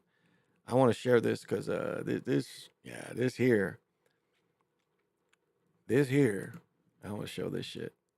Yeah, this is that COVID shit. And I remember when they accepted these people. A lot of y'all got set up for COVID, and this was the setup. So let's go. In her career, 53-year-old Sharon Ross was so involved with food outreach in the Twin Cities that she contacted her state senator, Sandy Pappas, to help her St. Paul nonprofit House of Refuge gain approval as a food site for children during the COVID-19 pandemic. Amid red flags, the Minnesota Department of Education had already stopped approving meal sites sponsored by Feeding Our Future. But after visiting House of Refuge in spring 2021, and after seeing some meals being prepared, Senator Pappas vouched for the organization, and it gained approval as 143 other applicants sat in limbo. Ross now admits that from that point, she scammed the federal child nutrition program out of $2.4 million, providing money to family members and buying this house in Willerny. The feds are seizing the home as part of Ross's guilty plea to wire fraud, as Ross is ordered to pay back the money. The U.S. Attorney's Office has charged 60 people in the Feeding Our Future scheme, which prosecutors call the largest pandemic fraud in the United States, with $250 million in federal child nutrition funds stolen. Of the 60 charged, 17 have now pleaded guilty. That includes Sharon Ross's accomplice, Hannah Moroccan, who ran the Brava Cafe in Minneapolis. All told, Moroccan stole $5 million. In Ross's scheme, Moroccan claimed to provide the food that Ross claimed to serve to kids, including 300,000 alleged meals in September 2021 alone. They admit the number is fraudulent and inflated, but their schemes differed from many of the others who didn't even have a real restaurant or food shelf. With Ross's guilty plea, the first trial for 2 Feeding Our Future defendants is now scheduled for March. But the most notable defendant, Amy Bach, will be in court next month, trying to get her charges dismissed. Bach, the executive director of Feeding Our Future, is accused of receiving kickbacks by signing up fraudulent meal sites. But she claims Feeding Our Future simply received administrative fees, and she did not profit. Bach and 42 other defendants' cases are still pending, as several of them have been granted permission to travel overseas. KARE 11 News confirmed that Laban Alashir, who has already pleaded guilty, returned from Kenya last week, where he was allowed to facilitate the sale of a resort he bought with stolen meal money.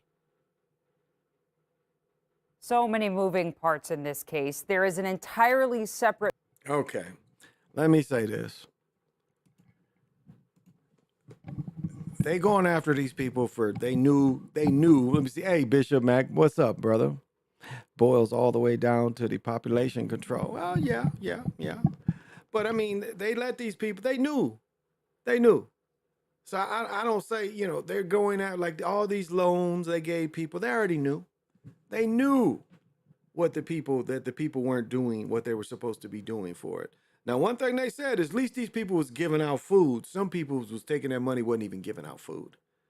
They were not even giving out food. Let's see. Where was that other? That was up there? Yeah, it must be up here. Right. That don't seem like it. Maybe it is. Not sure about this debauchery story. But this is okay. This is up north. So this is a follow-up story to the shooting where 3 people died up northern Minnesota. So. While working at a hotel. Tonight, we're hearing from her stunned family for the first time. Our David Schumann has that touching tribute from Cloquet. In a steady snowfall, dozens of friends and family came out to say goodbye to Shelby Treadle, a 22-year-old woman her father told me touched more lives than she ever knew. We all love you, and we're here for you, and we love Shelby, and she'll always be remembered. The candlelight vigil was outside the Super 8 hotel where Shelby had worked since she was a teenager, a place that was special to her, but also where tragedy struck this week when police say a man shot Shelby inside before shooting a hotel guest in the parking lot, then himself. It's a mix of emotions, really. It's hard. It's so hard to even begin processing for me what happened. Shelby's father says she gave him a gift the day she died. It was their last conversation. She had ordered me this wood-burned Fenway Park like poster, a picture, and it had come in that day actually. So that's right before work. She had brought that down and given that to me. And Shelby's sister says that's just who she was. She was a very, very kind-hearted person. She would put others first. She would, like I said, she made time out of her day. Damn, no reason. They ain't giving no reason why those people were killed. He just killed the girl in the parking lot and had to kill the waitress or the person cleaning up. Well, damn, this wasn't it. It was another story. That wasn't none of these.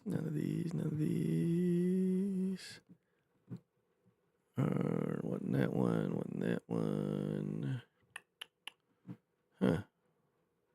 I already told her that one. Okay. Must be caught up. Oh, it finally get cool in here. It gets so hot in this room with all these lights and shit. It be burning up. But when this cold come in a couple days, I don't know if I'm coming on tomorrow night or not. We'll see how I feel. We'll see how I feel tomorrow if I want to come on, because I'm going to start just doing 4 days a week. But now these sports are, sports are coming, so let me see. It was something I'm going to promote. Nope. Oh. I really don't. It was a fire. It's University Avenue. That's St. Paul. Yeah, littering on the lake, the frozen lake. Now the lakes are starting to get cold. When this shit comes in this weekend, these motherfucking lakes will be cold. So keep that in, so we're not going to see goofy people on the lakes.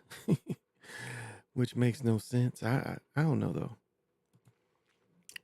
I would like to. Well, I don't want to give this idea away because somebody might hear it and do it. So I don't want to give it away. But I wouldn't mind having a boat out on the lake when it was froze. You know, go out there and smoke some weed and watch my phone. You know, that sounds fun to me. Look at my phone while I'm out on the ice that was frozen. I could go out there and meditate, smoke weed and meditate. I could live out there during the winter. You know what I'm saying? I could get one, spend about 30 grand on it, and they have everything I want. They have a toilet, and I cut a hole in it. The toilet would go right into the lake and shit, so no problems. I'd had where I could get the water out the lake, chop some ice and put it in the water thing and have clean water. Well, I'm going to 3 hours. This is probably enough. Thank you for having fun with me. You know, we have so much we're facing, and, you know, keep your wits about yourself. Find out what's really going on before panicking. Don't take other people's word for it. Find out for yourself what's going on. And whatever action you got to take, you know. Practice protecting yourself, no doubt.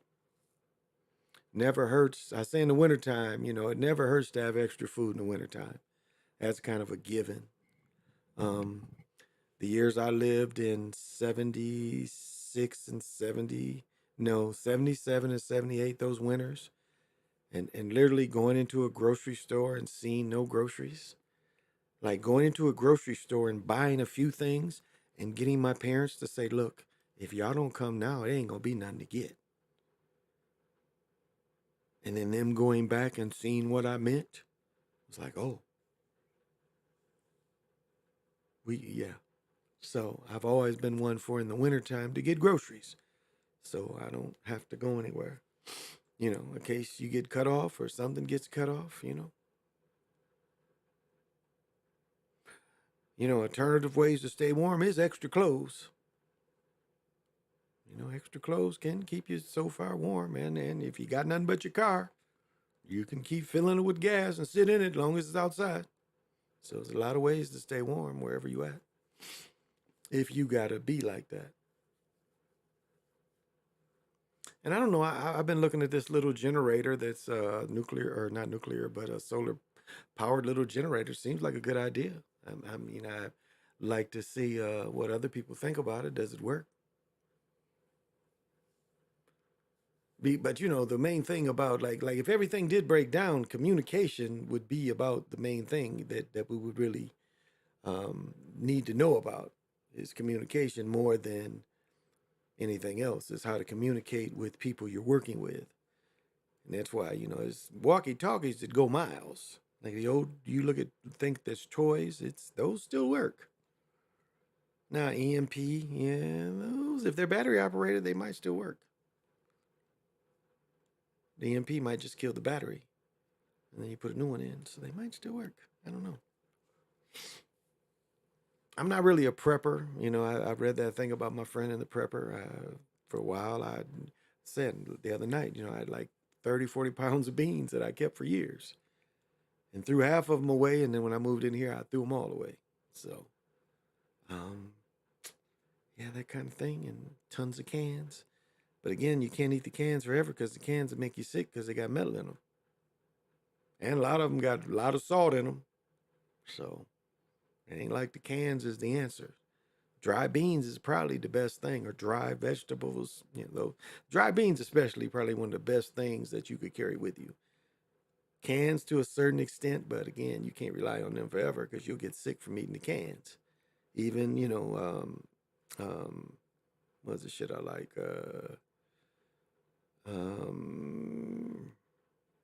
What are they called? Sardines. Even sardines.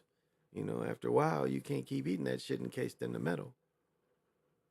But it goes back to what I say about old people. You know, do you want to starve, or do you want to eat right? Do you want to eat a bunch of sweets, or do you want to eat right? And when you're hungry, you'll eat anything.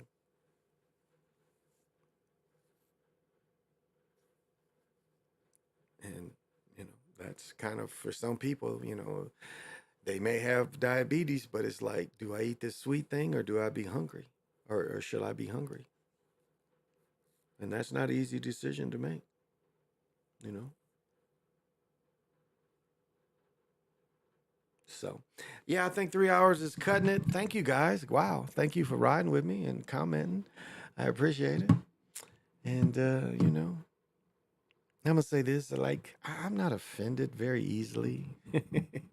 I don't care about certain shit. You know, I really don't. It don't matter. I know who my friends are and who ain't my friends, you know. I know who phony niggas are, and that's okay. You know, I'm able to decipher through who phony is and who ain't, who's real people and cool. So I'm not offended by much, you know.